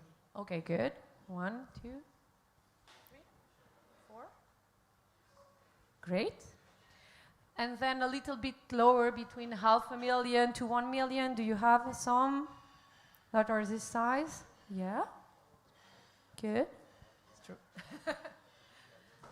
Very good, too. And then, like smaller project from 1,000 to K to 500,000. And very, very small project, less than, can happen, less than, very small project, is there any, yeah? Less than 100K. Okay, great. I have a mic here, so if anyone wants to comment on the project that you had in mind and say, you know, why are you in a certain category and what does it mean, you know? Is there anyone who wants to develop on the project you have in mind and say, why do you need more than 3 million? And how does it, you know, what does it look like? Anyone wants to? You want to? Okay. I'll give you a microphone. That's going to be easier. I've done the coordination of this Bornholm next offshore wind park, locally owned, 100 megawatt. So that means about 2 minutes, 200 million euro investment, or a little bit more. We can easily handle that. But just... Yes, if anyone has that kind of money, you can also speak. Is there EIB, EBRD people? No? Okay. That was a bit of a joke. Anyway, Christian. Was it? Yeah, so Krista from Fejø, Denmark. We would like a windmill, an electrical ferry, storage at the harbor as the main points. Yeah, so that is above 3 million euros. Very good. Okay. So yeah. Anyone else? There was the very small one. I think it was you, no? From the Faroe Islands, the island of Ulzurrun, we have prepared to replace the oil burner in our school with a heat pump. So that's just a small... Okay. Very good. Good project. So, and can I ask, because you know, replacing the heat pump in the school, why doesn't the school finance it? Or you know, what is the obstacle you're facing, and how do you think you can solve this? Well, the school belongs to the municipality, and the municipality has a lot of other schools, and our school is not on the priority list. Okay. So it's getting on the priority list. Anyone else who wants to say something about the project in mind? No? Okay. So thank you very much for sharing this information. It will help us a lot to find a good match for you. And we were wondering also about the capacity of the people who are leading this project, because sometimes you need support, like not only in terms of money, but also in terms of time and resources and experts to develop what we call here a one-pager, a teaser for a financer to be able to understand your project and finance it after. So it was from strongly disagree to strongly agree. Like, maybe we can start with strongly disagree. Does your team, like in the island, have the knowledge or capacity to develop these teasers, these one-pagers, this explanation to attract investor? So meaning that you need to do financial projection, you need to do different analysis. So let's start from strongly disagree. Do you have it? So you mean strongly disagree, it means you don't have it. So for you to understand what it is, if you see Shark Tank, for instance, those programs with startups, they present this pitch to the investors. So are you able to design a pitch for an investor about your project, where you present the concept idea, where also you present the financial impact of that project, but also other impacts of the project, because it's not all about financing or about the money, it's also CO2 or biodiversity. ESG. It's with what we call ESG, so the environmental, social and governance also involved here. So would you feel comfortable, or in your team, in the municipality, is there someone that is able to do this and present this to an investor, or is that something out of the scope of what you do, so you are not so prepared to do it? That's the question. So I would say probably yes or no, not strongly disagree. So those who think they have that capacity, raise their hands now, and then next we will, okay. So we have 4, 5 who say 5.5, I see, a bit of hesitation. Okay. And then those who say we don't have that capacity, we cannot do this, we need someone else for this. Okay. So I've also 5. I saw hesitation here, and hesitation is always interesting.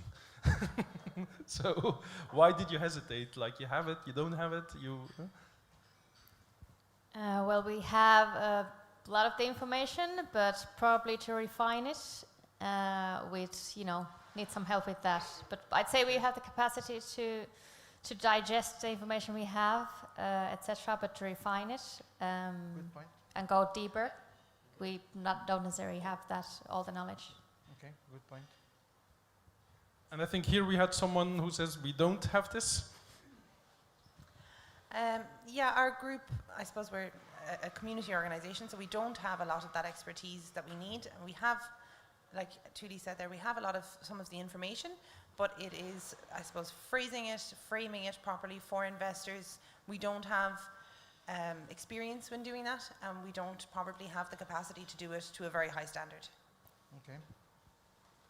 And have you ever tried to do that, or has it not come up yet? If we were able to get the planning permission and we were in a situation where we needed the finance, unfortunately we keep running into the barriers before we get to the stage where we need to look for the money. So no, we don't have it. And here I think there was someone who said we can do this. So could you tell what you can do exactly? Hard question. I mean, related to the theme. I mean, I can't exactly say what and how, but I know we have the capacity in our municipality, and we working together with other organizations. Organizations then would do the pitch, and we have the knowledge and data about the projects in the municipality. Good point. So partnerships are relevant here. Yeah. Anyone else who wants to comment on this? No? Okay. So the next step is negotiate the finance term sheet, because after, when you do your pitch, the financer arrive with a term sheet and like financial parameters that you need to analyze to make sure that the financing is acceptable for you, and you can start to negotiate like in every contract. So the financial term sheets, it's arrive with a loan amount, with duration, with what we call financial covenants, and many other technicalities. So the speech is one thing, and then the negotiation with the investor, it's another type of skill also that you might have or not have. So we'll repeat the same raising hand option for the people that, we start with the one that has it? Yep. Okay, so for the one that are in their team able to negotiate all these very technical financing aspect of the proposal, please raise your hand. 3, 4. Okay. Almost the same that have the capacity, Yeah. so it's good. One less, so Not exactly the same people either. Yeah. Almost. And then for the one that will need support to really understand all these financing parameters and option. Okay, so there could be a help here. 5, 6, 7, 8, 9, I think. So, of the ones that say no, we don't have that capacity to negotiate. So, what's your thinking on how to approach this, and have you in the past reached out to support for this, and did you find anyone who wants to comment on that, who's been through this search and this? You want to? Okay. Okay. Søren, and we've been through this. We have? Yeah. We made this investment on the offshore of Samsø, and we provided the investments was about 30 million euros, and 90% was locally owned. And we managed to finance that quite well, I think. Yeah. Easy peasy. Quite easy. I mean, the secret. So the 30 million, where does it come from? Banks, mostly, yeah. But I think the secret behind this was that we have the Agricultural Association, and they have a financial department, the farmers, and they're used to handle a lot of money. So for them, it was not a big issue. And he was also, this guy from this farmer association, the financial department, he was also running our budgets very efficiently. So it's quite easy. Again, partnerships are important. Partnerships are quite important because this is a topic that usually someone in the municipality deals with it, because someone in the municipality goes to the bank for the day-to-day things that they have to do in the bank. When it comes to infrastructure projects, so it's a bit different from the credit or the loans that they get for the day-to-day life at the municipality. So that's where things change a bit from what you usually do in the municipality to an investment where there is a need for large capex, and you will be paid that through 20 years or through some term that you have to decide, and that's a part of the negotiation, because deciding the term, deciding the conditions, the guarantees, all of that are very technical, and sometimes there is a need to have these partnerships or subcontract with experts, or has you done it with someone that has done it for other topics, because at the end, buying tractors or other systems are similar to windmills. The guarantees and the things are different, but at the end of the day, they are quite similar. So partnerships is a key here. Okay, it happens that over noon I had a very interesting conversation here with Eric and on several things, but one of them was on impact in investing, and so I will give him the mic because that's an interesting partnership, I think. So, yeah, my name is Eric from Energies United, and I hosted about 7 years ago a workshop called Money in Place. And it took place in New Mexico, but it was people from all over the planet. And am I too close to some microphone here? Okay. And all I can say is this rare species of place-based impact investors are very not typical investors, because they're interested in community, they are not going for the maximum return, And all I can say is if you negotiate with those people, the term sheet and what they want to know is very different than what a bank would need to know or what a tech investor wants. That goes for real return on investment. So we ended up coming up with key learnings, and I'm happy to share that because I learned a lot from talking to those people, what they need in order to be able to get their money into communities, because there is abundance of money for that, and it's not easy technically to invest it, let's put it that way. Sorry. Yeah, Søren, I give you the mic. So apart from the joke about it was easy, it was made easy also to do the investment on Samsung together with an existing structure, which is the Farmers Association, because they are used to big investments and large structures here. For normal citizens, it was secured by the Danish state in a feed-in tariff. So we knew the price per kilowatt hour for 10 years, which was making the banks more willing to pay us or to give us bank loans, because they knew that there was a certain security, kind of with a security net under the market given from the state. And we could also, there was also something called the Municipal Bank Guarantee Fund. So the municipality could also set up kind of a guarantee for private citizens to participate in the investment.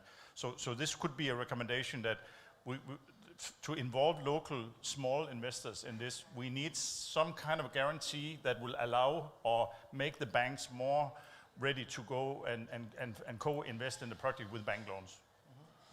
Good point. Thank you. Please. Thank you. Yeah, the question back to Søren and anyone who feels they can answer that. How realistic is that type of guarantee today?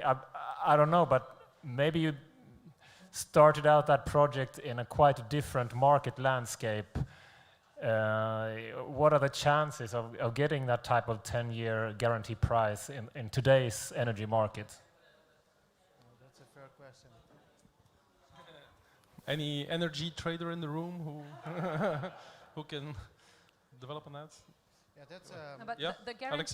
the guarantee can be given by a public guarantee without any relation with the electricity price. It can be a guarantee as a financial mechanism, which is another type of guarantee. You have the guarantee of the tariff that when you sell electricity, but you can have also a financial guarantee for any kind of project that is something that is really needed for any kind of project, especially in the energy transition, and it's a tool that it's needed today. So some countries have some program about it. Some banks also have a specific guarantee. And for instance, there is this line from EIB called Private Finance for Energy Efficiency. So we focus energy efficiency or small-scale renewable.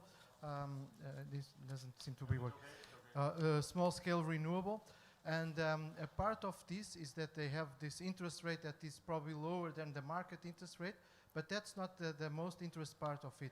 It's the guarantee that they provide together with the project. So if we fulfill certain requirements, if it's an energy efficiency project with these requirements, which are not very complicated, if you fulfill them, they will provide a guarantee for the losses. So in case there is a non-payment for some reason, the EIB, with the support of the European Commission, is banking that.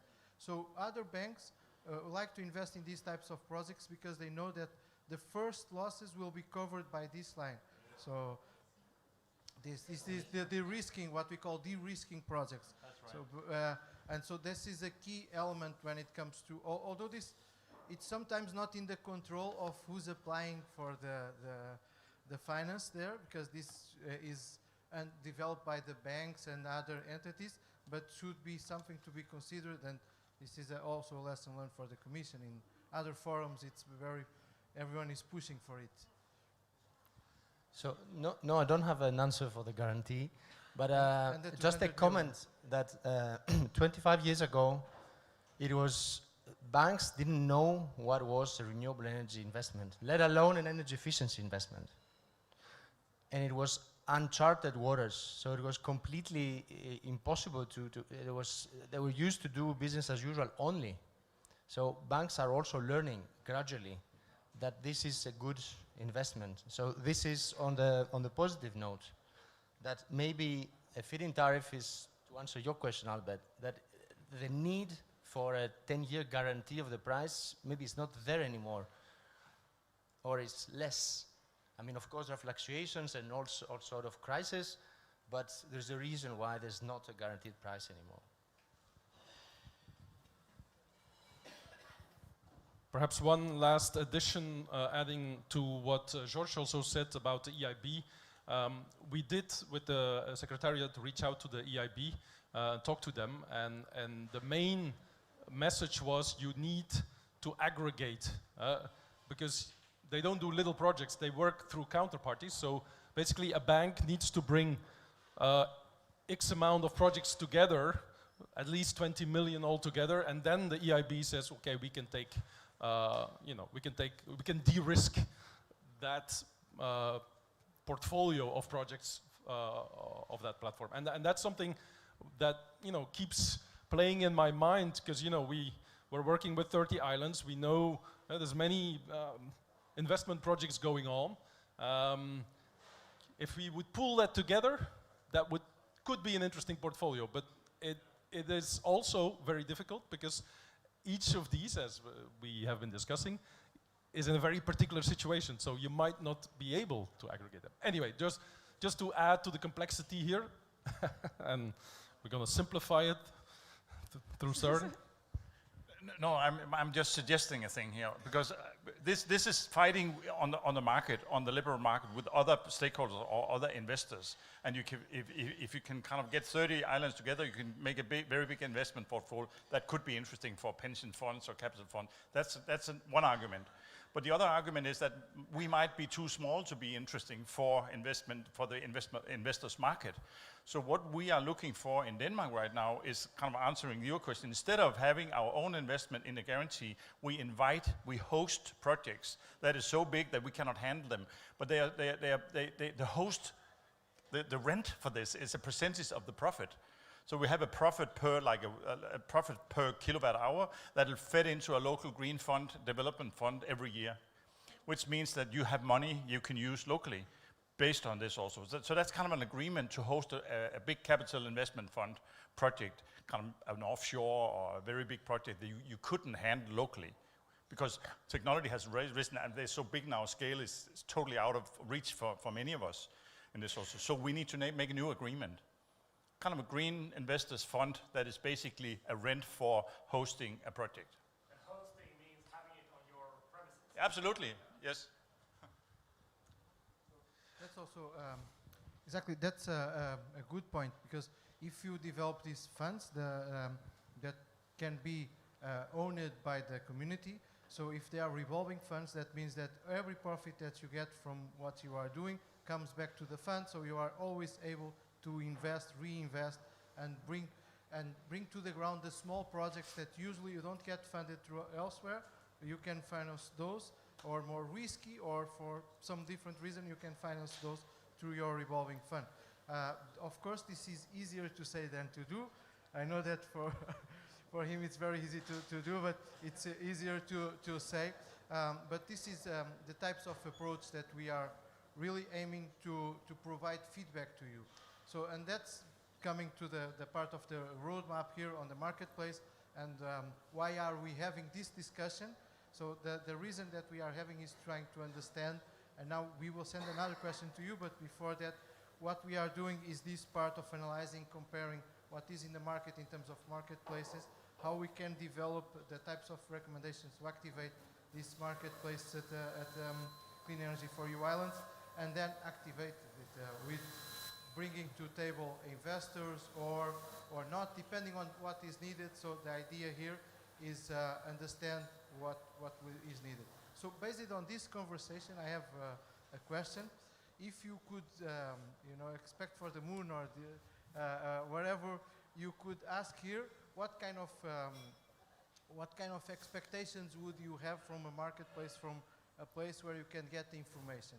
One thing we know, so you will not get directly the money there, so there will be no money. So there will be support to get the money. So it's different things. So the answer money and the 200 millions needed, so it's not an answer. But what would you expect? What would you like to see in a space like this? And what kind of capacity building programs would you like to see? What kind of things would you like to have peer-to-peer? So listening to people that have done it, to people that haven't done it, match them together, or bringing investors to the table to show you, for instance, impact investors say, okay, what we want to see is this, this, this, so you should be prepared with this. So up to you. No, I'm not going to say anything more. Anyone who wants to comment on? You don't have an. If you don't have an answer now, it's okay, because you can reach us also after the forum to the secretariat to give your thoughts, come back to your island, talk with your team, and maybe look for and tell us what are your needs and which kind of support you would like to see in the marketplace, because as George said, we are in a phase of analysis, and the idea is to design it, make recommendation, and then implement it. So now we are starting, so, oh my God. So feel free to go back to your island, talk to your teams about regarding financing support, what would you like to see in the marketplace, and come back to us, to the secretariat, so we can make sure that as much as we can, that the marketplace fulfill your needs. But I can give an example and ask whether this makes sense or no. So support for you to develop the pitch. So you basically send some information to someone and we will help you develop the pitch. Was this something that would be helpful for you? Yes. Okay. So yes. Having a list of investors that you can contact and do the matchmaking. So send you to those investors and say, okay, there is an investor that wants projects similar to what you have. Making the bridge, will this be helpful for you? We only have one. One, yes, but it was very, put up your hand. very strong, so it will help him a lot. It as 10. Now, what kind of things would you expect more?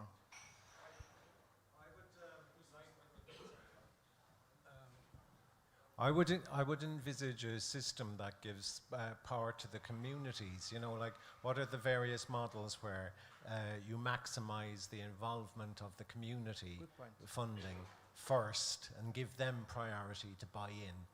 Okay. You know, so that they're vested interest in it, and then you go to the next stage where there's a shortfall in funding, the next level that still gives you more control. You know, according to risk. Yeah. So you are talking about capacity building. So bringing someone with you and work with you and say how you can work with the community to bring them to the table first, and then afterwards, okay, we are not able to finance everything, so let's go for the banks or whatever. So I would like to speak with somebody who has gone through the various stages of financing a project in an island situation, where like you take it one step at a time, giving the island people, the community, the power first choice, and then they invest as much money as they're able to, and then the next stage of investment, then who are those people to give you the next stage and still retain as much power as you can. Okay, understood. So we really need to sum up. Yeah, I just hear we have a short presentation, like very short description of the marketplace in the Clean Energy Island Secretariat webpage that will be updated, of course, after the work that we are running now with you and we started today. But if you want to have a look, and I think it's George's email in this. So for any question, any suggestions, any thing on the marketplace, do not hesitate to reach the Secretariat so we can make it the most useful for you.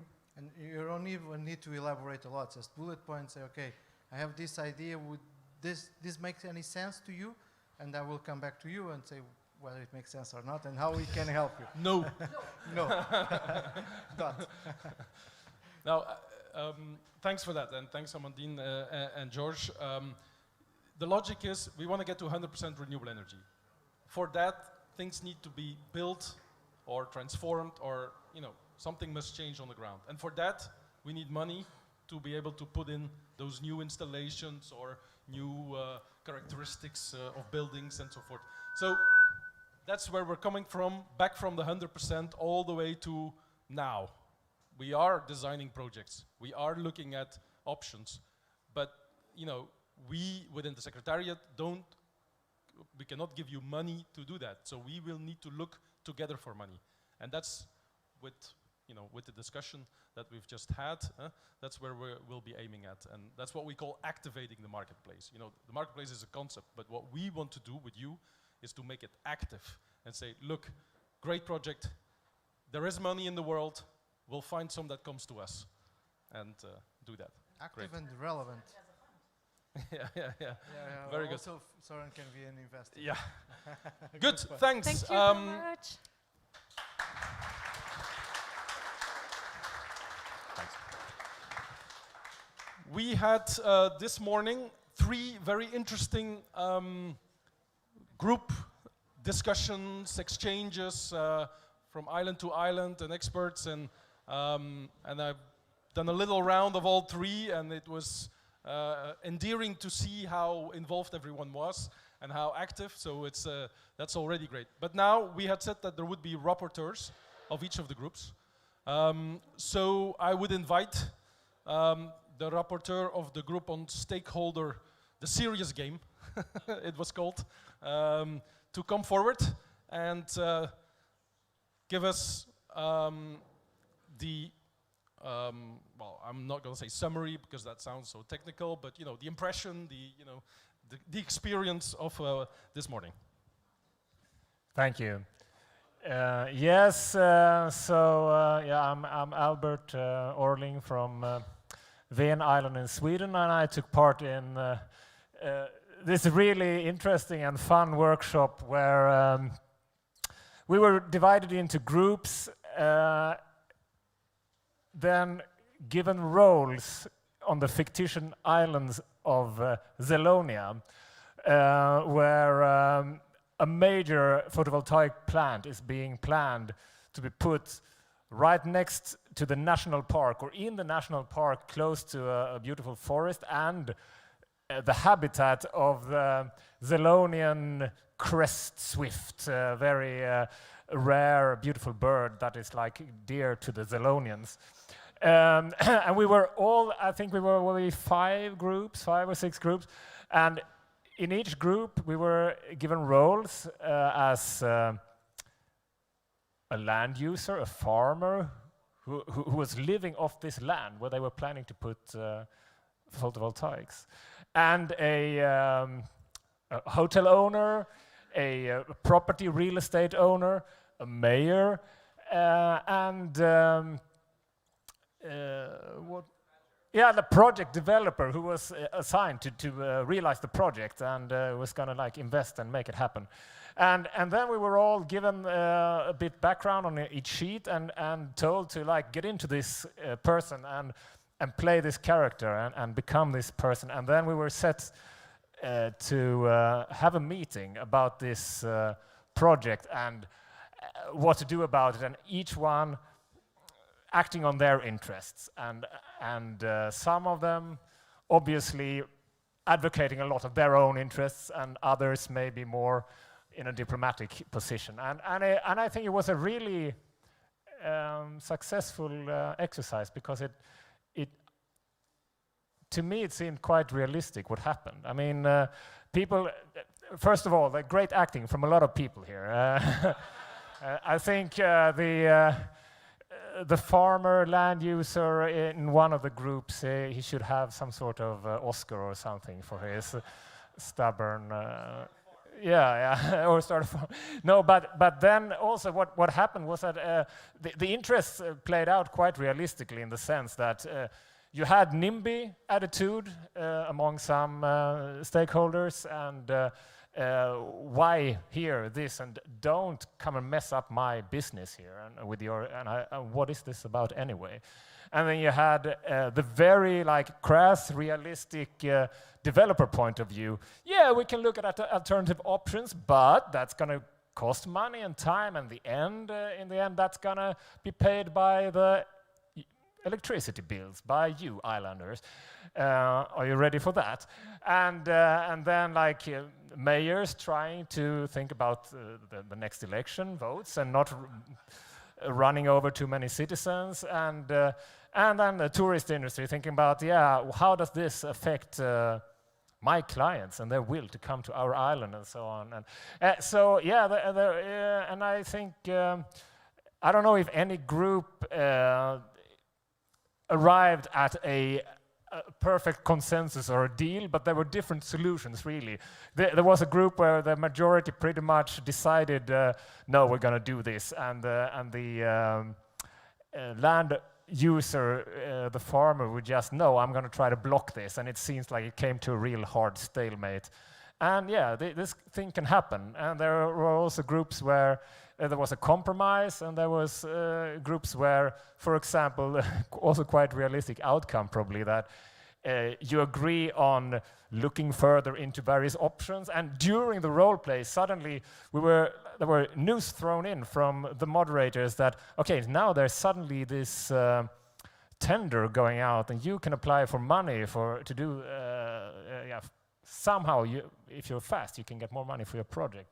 And different groups took that differently, and maybe some, from my group, for example, we said, okay, we're going to apply for that money and see, use it to look into alternatives and so on. And there also, the nature perspective was there as well. So there's the conflict between the climate aspect is the global environmental view, and contra the local environmental view. Okay, we need this clean energy, but we also don't want to kill those birds or destroy their habitat and the beauty of our island. That's a real conflict as well. So a great workshop there. Thank you. Thanks. So I really enjoy this type of real case study, because no one gave us suggestion how to find an agreement. So we didn't find an agreement, but we were in process. So that's interesting. And all the dynamics that came out were really real. So at the end of this work group, we started to compare all the solution, all the real case study, real life, and they were really similar. So it was a really good case study in order to start to find how to approach this type of problem, and at the end arrive to a real agreement. So was really good. Thanks.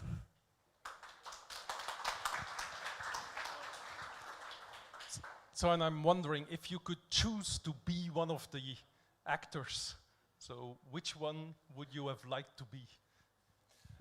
I was very comfortable in my role as mayor, because no, but I mean it's a nice position, because I felt that in the end it gave me the mandate to decide, or at least to say, no, I can't allow that, I'm going to think of my voters, but yes, I want to see this happen. So of course, being in a power position is always nice.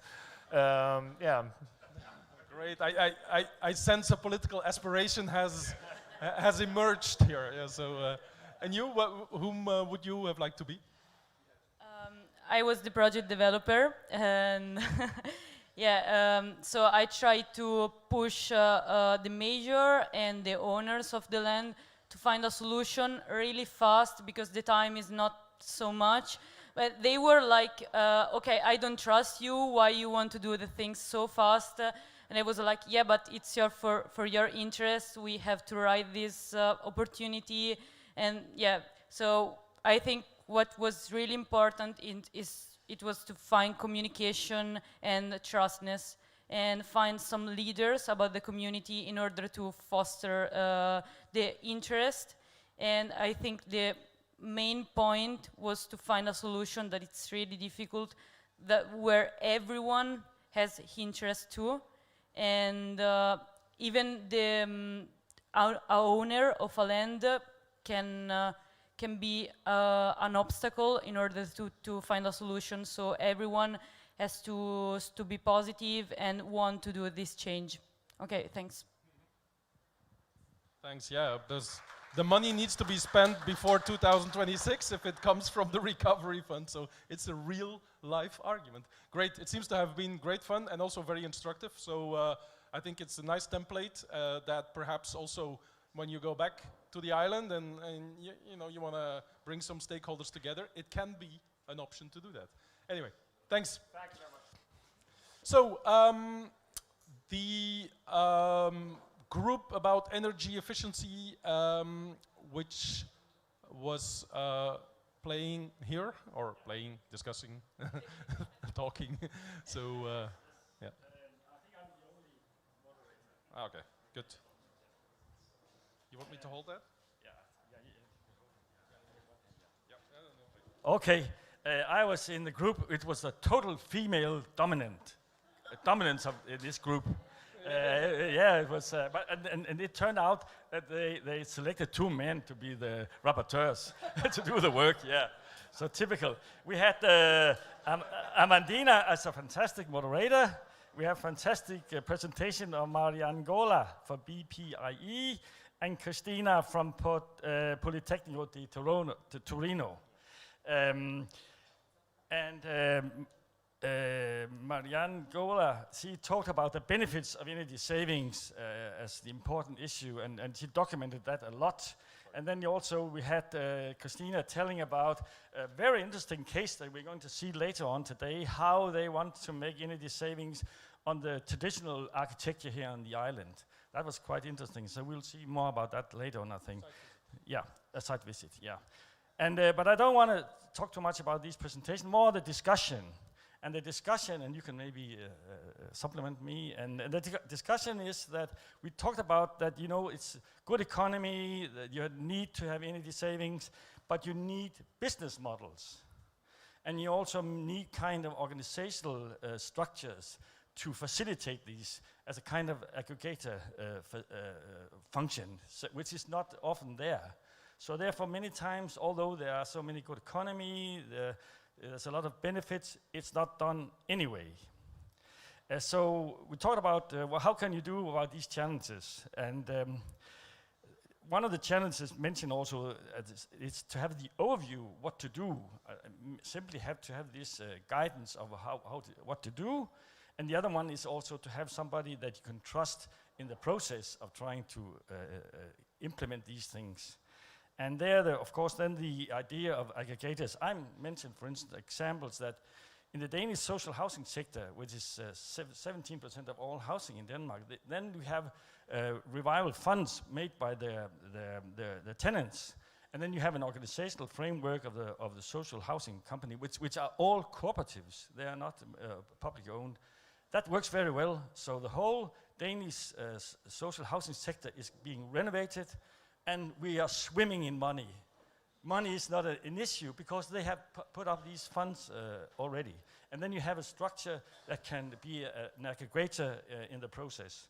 We have done that the same in Copenhagen. Copenhagen used to be a mess of old buildings, a terrible place, no money and whatever. Then they take these urban renewal programs, and then they had a law of financing, but then they just put also up some function as aggregators to facilitate the process.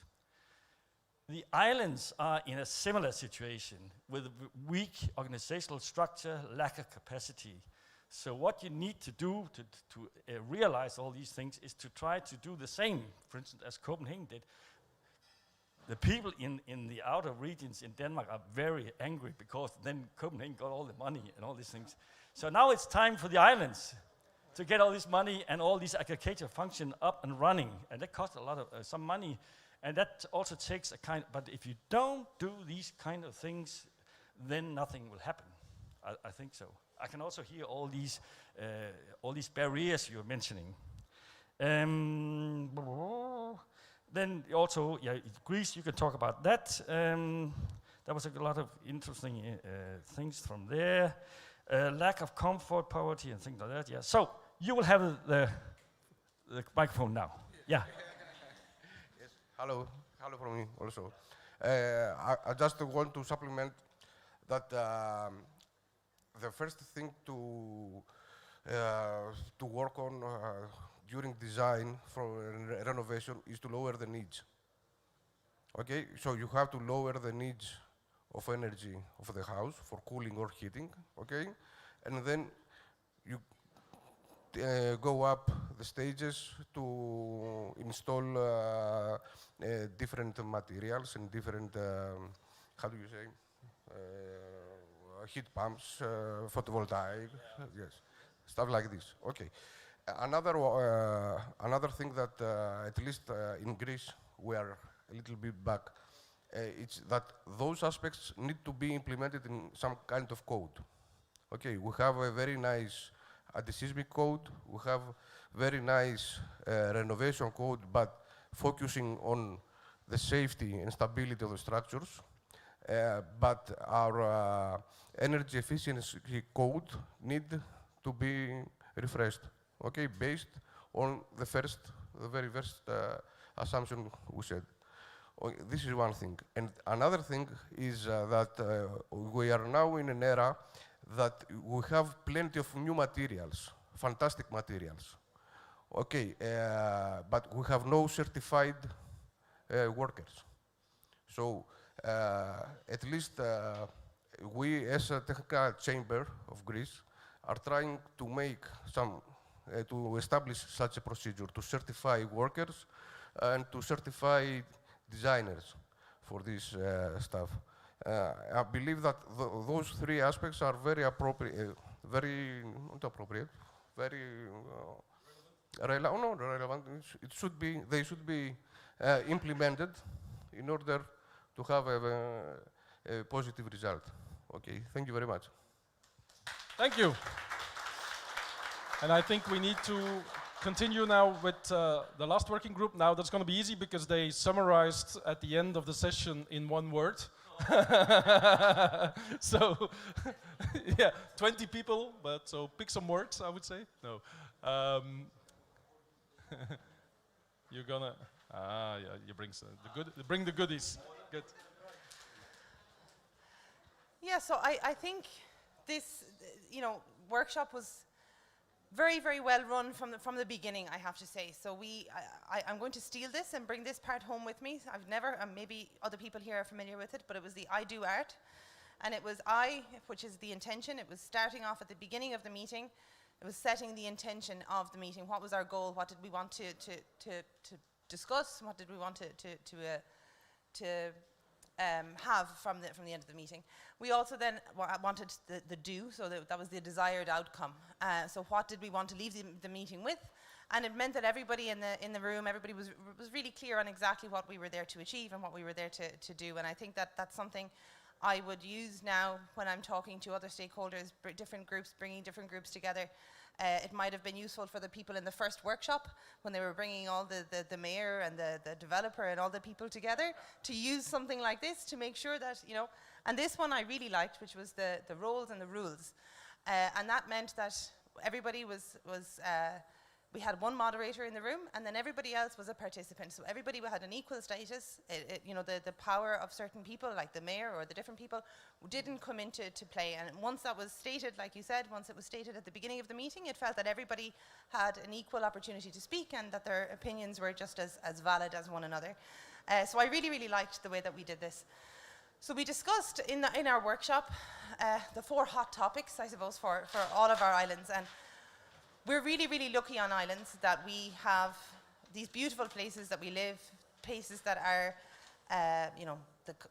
we are conserving the unique nature and the landscape on the islands, that we have tourists coming to the islands. I mean, many of these places wouldn't have inhabitants anymore, would not have employment if it weren't for tourism. We discussed the agriculture and climate, and trying to bring all of those 3 things together, the 4 things together, the 4 different land uses together in order to make our islands more resilient. And we had, at the end of it, we had lots of different discussions about the different challenges that we have on islands from different perspectives, the different sectors and their concerns and their issues.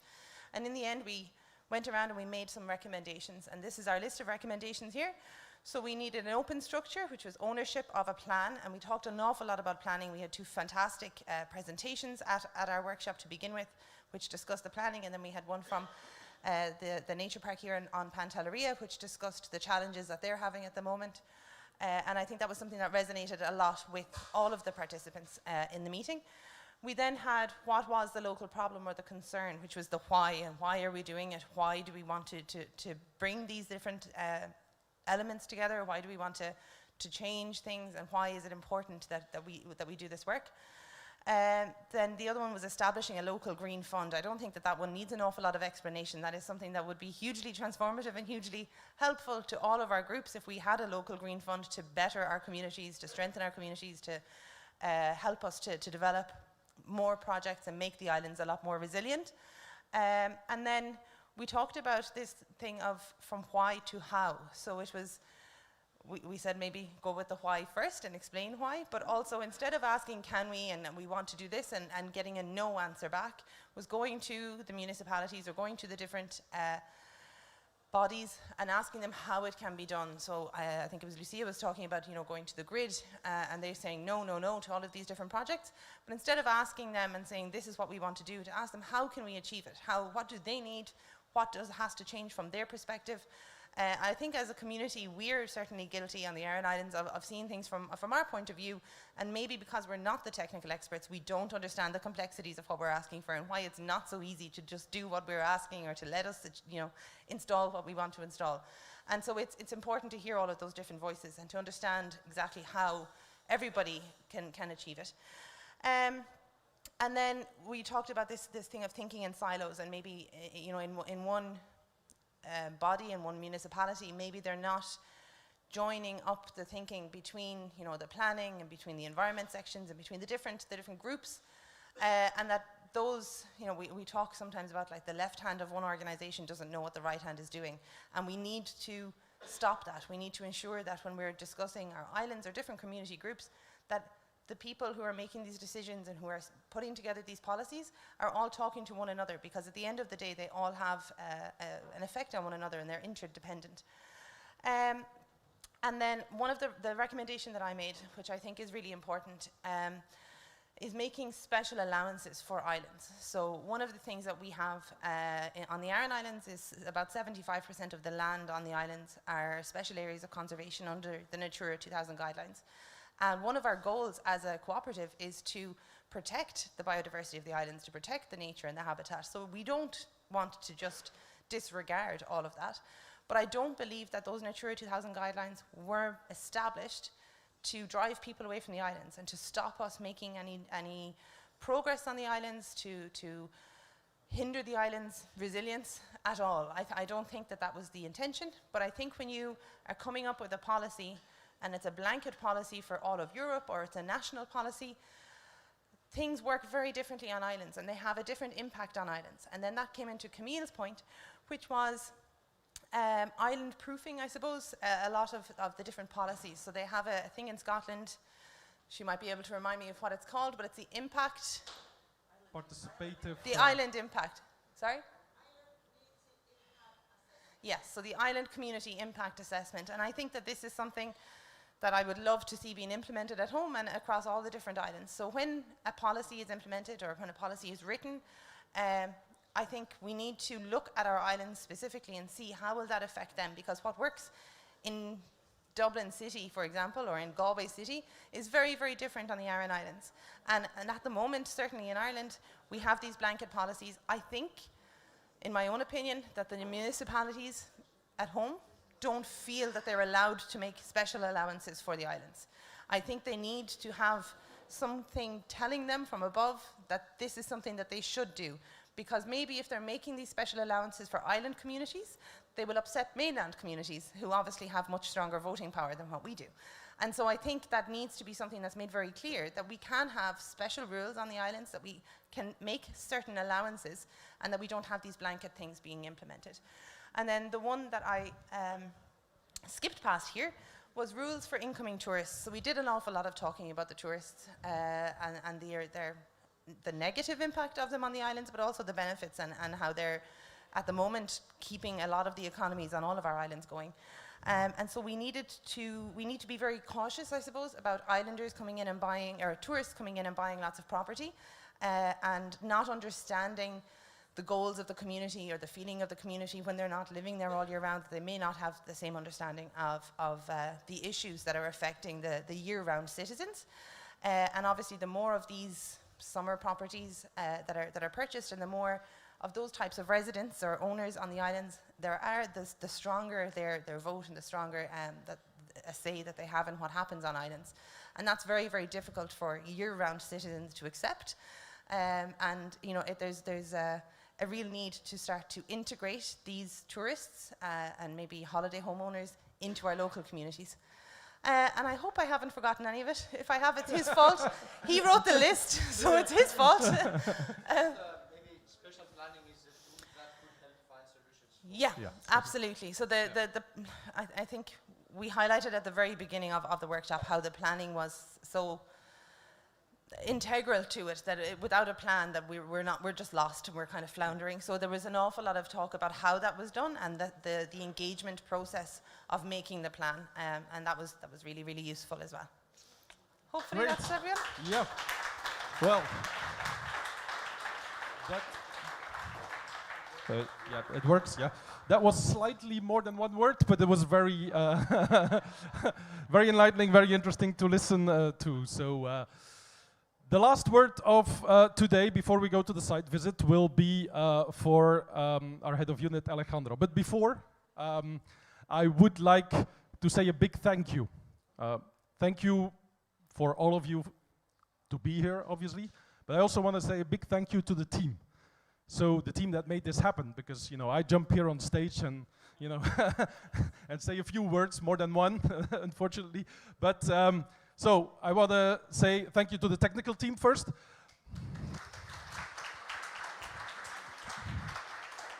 And obviously I want to thank our secretariat team, and to start with, obviously, the ones that make it happen, the Steinbeit's team, Hannah, Luisa, Ciora, and Gabi.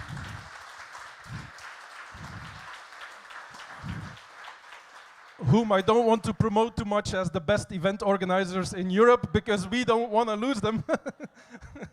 But again, a great organization, great job. And then we have also the consortium, and you've seen us collectively at work. You've seen Kostas from DAFNI, Amandine from Econolaire, Ilko from DNV, Georges from RDA, Alexis and Søren from the Samso Energy Academy, Petros, I shouldn't forget, from DAFNI as well, Lucia and the Think E team, and then our regional partners also, Pau, Maya, the Politecnico team, Claudio and Enrico, and there's more. So I think it was a collective effort. You've seen all of them at work. And yeah, I forgot my own team. 3E team with Ricardo and Martina, whom have only actually since the last forum joined our team and are already running the show here, which makes my life a lot easier and also a lot more pleasant to do this together. So thank you very much for every one of the consortium. I'm proud of what we've done, but I'm also very grateful for everyone who participated and who worked with us here. So thank you also for the local hosts, Irene, and I don't think Sonia is still here, but Sonia was also a great host. I mean, we lots of people to thank. As always, it's a community. It takes a community to raise this project.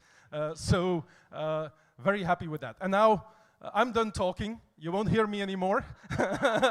So I give the floor to the head of unit.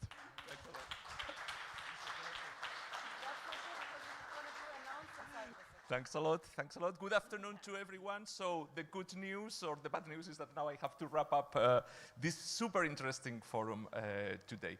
So basically, I would like to share with you a number of takeaways. Okay, so what did as I said, this was my first forum, so I was like listening very attentively, also at sometimes participating. So what did I take from these last 2 days? First of all, something which I said already yesterday, opportunity and transformation. So we are really in a very important moment for, we are really at a very important moment for Europe, for European societies, and you are part of it. We are part of it. We are in this moment where we have the opportunity to shape the future of Europe and to shape the future of the environment and of the world. So this opportunity is not something which is theoretical. This is something that one feels after these 2 days of discussions that we are already working on seizing. So that's the first one, opportunity, transformation. We are already affecting change. The second idea that I take with me is resilience. So we have yesterday and today experienced a bit of technical problems, no? Somehow, well, that is what we have to deal with. So sometimes in islands there are specific problems that you have to deal with, and you all are very much used to deal with them, and we dealt with these problems in the best way that we could.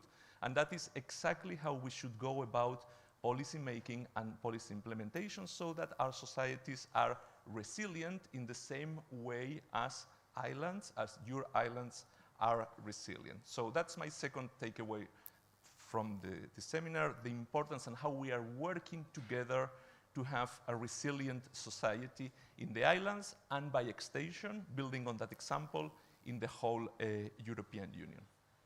The third important concept that I take from this today's discussion is the one of community. I think, well, I could speak from many of the colleagues who have been speaking too. The last 2 days gave an idea that we are all part of a community.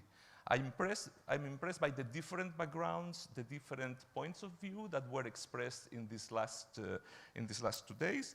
But even if we come from different places physically or from professional backgrounds, we really have a sense of a common, broader objective that you could feel through these 2 days in our work.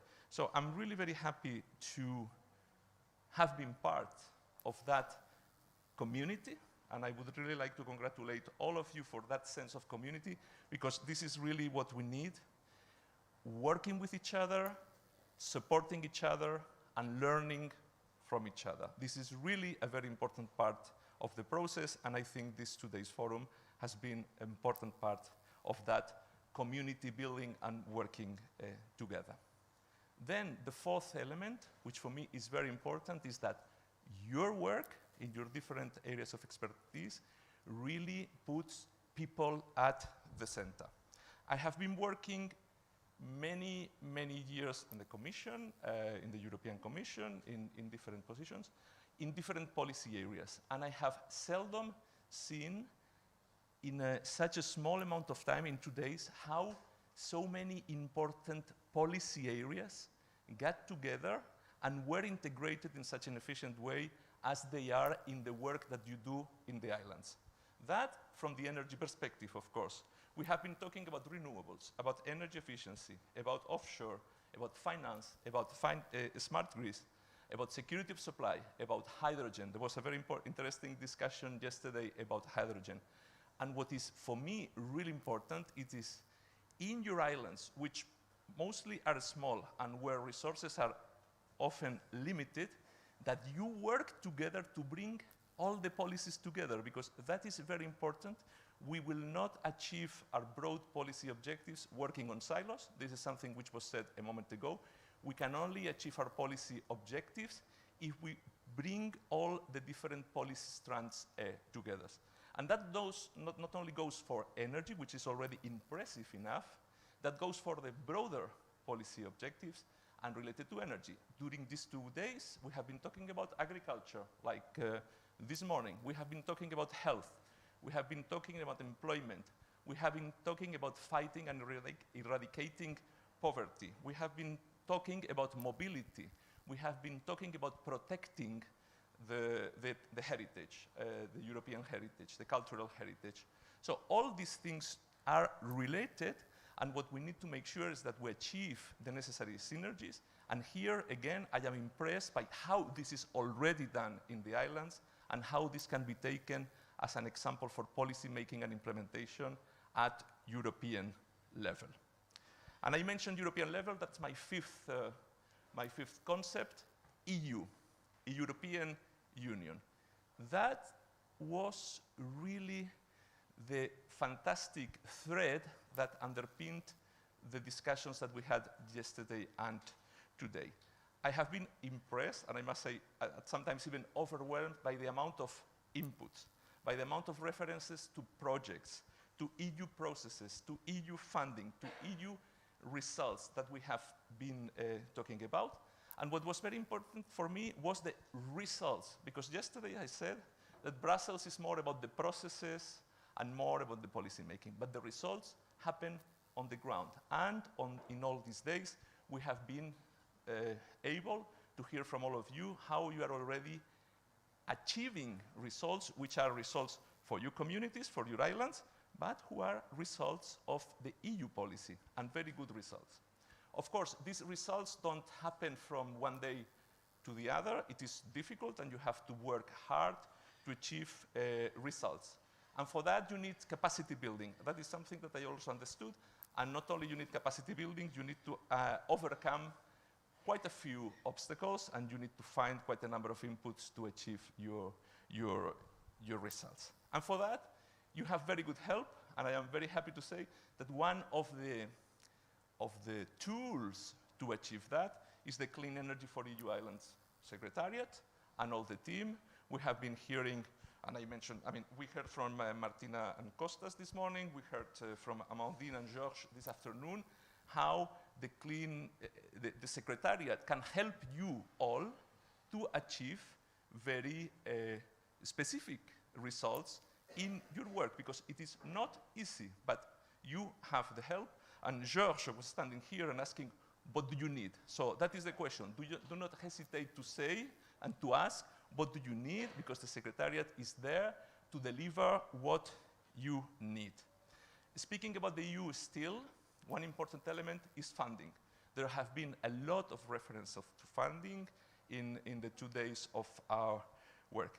Sometimes I hear expression like, the money is there, so there is money available, but. Then there is always a but. And that is the important element, which is linked to the capacity building, which is how to use the public funding available to achieve our policy objectives. It is not easy at all. There are a lot of layers of process involved, but we need to get it right. And we need to get it right because even if there is substantive funding available, and by the way, the EU budget is by definition a solidarity budget. It's one of the biggest solidarity budgets that we have in the world. In the same way that we have Repower EU or the Recovery and Resilience Funds, those are solidarity elements which we have to be very proud of. But we need to make sure that these big numbers of solidarity, they become operational on the ground. And that is important because every euro must count. Even if it looks that there is substantive money available, there is not.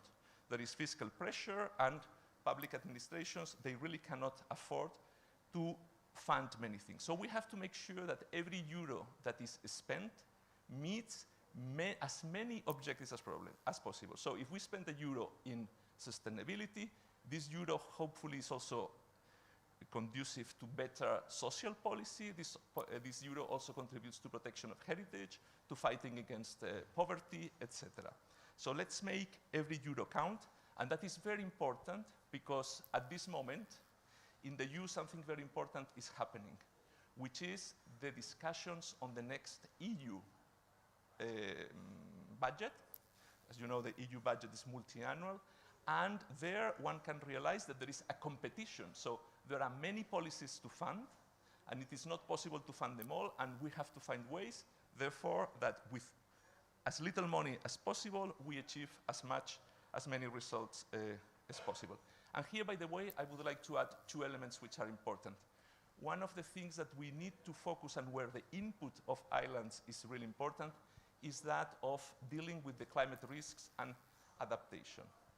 This is something that the Commission is really working seriously on, and we have to make sure that when we work on sustainability, we really put the necessary elements together so that we adapt and we are better, that citizens are better protected against the risks created by climate change. And the other element is competitiveness. So we also need to make sure that when we spend our money on sustainability, on energy efficiency, on renewables, that we do it in such a way that we create jobs and that we create wealth that our EU citizens can benefit from and that can be good for the EU businesses to be competitive and to create wealth in society in general. And that is let's say, to wrap up the EU point, so my fifth point that I wanted to make. So we are doing EU policy, as I said yesterday, here today, and now we have a very important milestone ahead of us, which is the European Parliament elections. For the European Parliament elections, as I said, is the utmost important democratic moment of the EU, which happens every 5 years. For these elections, EU citizens will make their free vote on the basis of what the EU has achieved and has the potential to achieve in the next 5 years. In the next 5 years, which are very important, the EU and the world are not the same today, in 2024, as they were in 2020. So it's an important vote, and for that vote, it will be great that all EU citizens know what has been achieved. So I have a plea for you when you go back to your islands, to your constituencies, to your municipalities. Please make sure that all your fellow citizens in the islands know what all of us have achieved in the European Union thanks to your work. But it is not talk to them. So someone said yesterday we shouldn't be speaking in terms of us, them. What has been achieved in the islands is the result of EU work, and we all did it together. You all did it with your fellow citizens, and that is something that the EU should be proud of and that EU citizens should be aware of ahead of the next election. So that is my kind of plea for the follow-up to this very important forum. And then last but not least, my sixth concept is the one of gratitude. So Jan was already very kind, and I think Jan expressed already gratitude to the fantastic team which has made this event possible. I would also like to, I have a kind of logistical gratitude. So this morning I was dealing with my emails sitting there in the terrace, 20 meters away from the Mediterranean Sea, and I said, one has really to be grateful for the opportunity of working in such a nice place and such an inspiring location as the Pantelleria Island. So I'm really grateful for that. I also feel grateful because these two days have given us an impression of how important our work is, how important the work that you do is, and what a privilege it is that we can contribute to the transformation of our society. So I'm also very grateful for that. And then, last but not least, I am grateful to all of you. I mean, it's been an amazing 2 days. I have been telling to many of you that I will really need a lot of weeks to process all the really interesting discussions, the bits of information, the great ideas, all the inputs and good thoughts that you have shared. So I would really like to thank you all for the good interactions. I think it was really good, and it gives a lot of impetus to the continuation of the policy work. And then, last but not least, last but not least, I would like, so I spoke, this is community work. So what we have achieved during the last 2 days has been the result of all of you working together. But I want to mention someone who is very important. I want to mention Edita. Edita Transaikaite, she's my colleague, and she's the EU Renewables Island person. So I would like to ask an applause for Edita.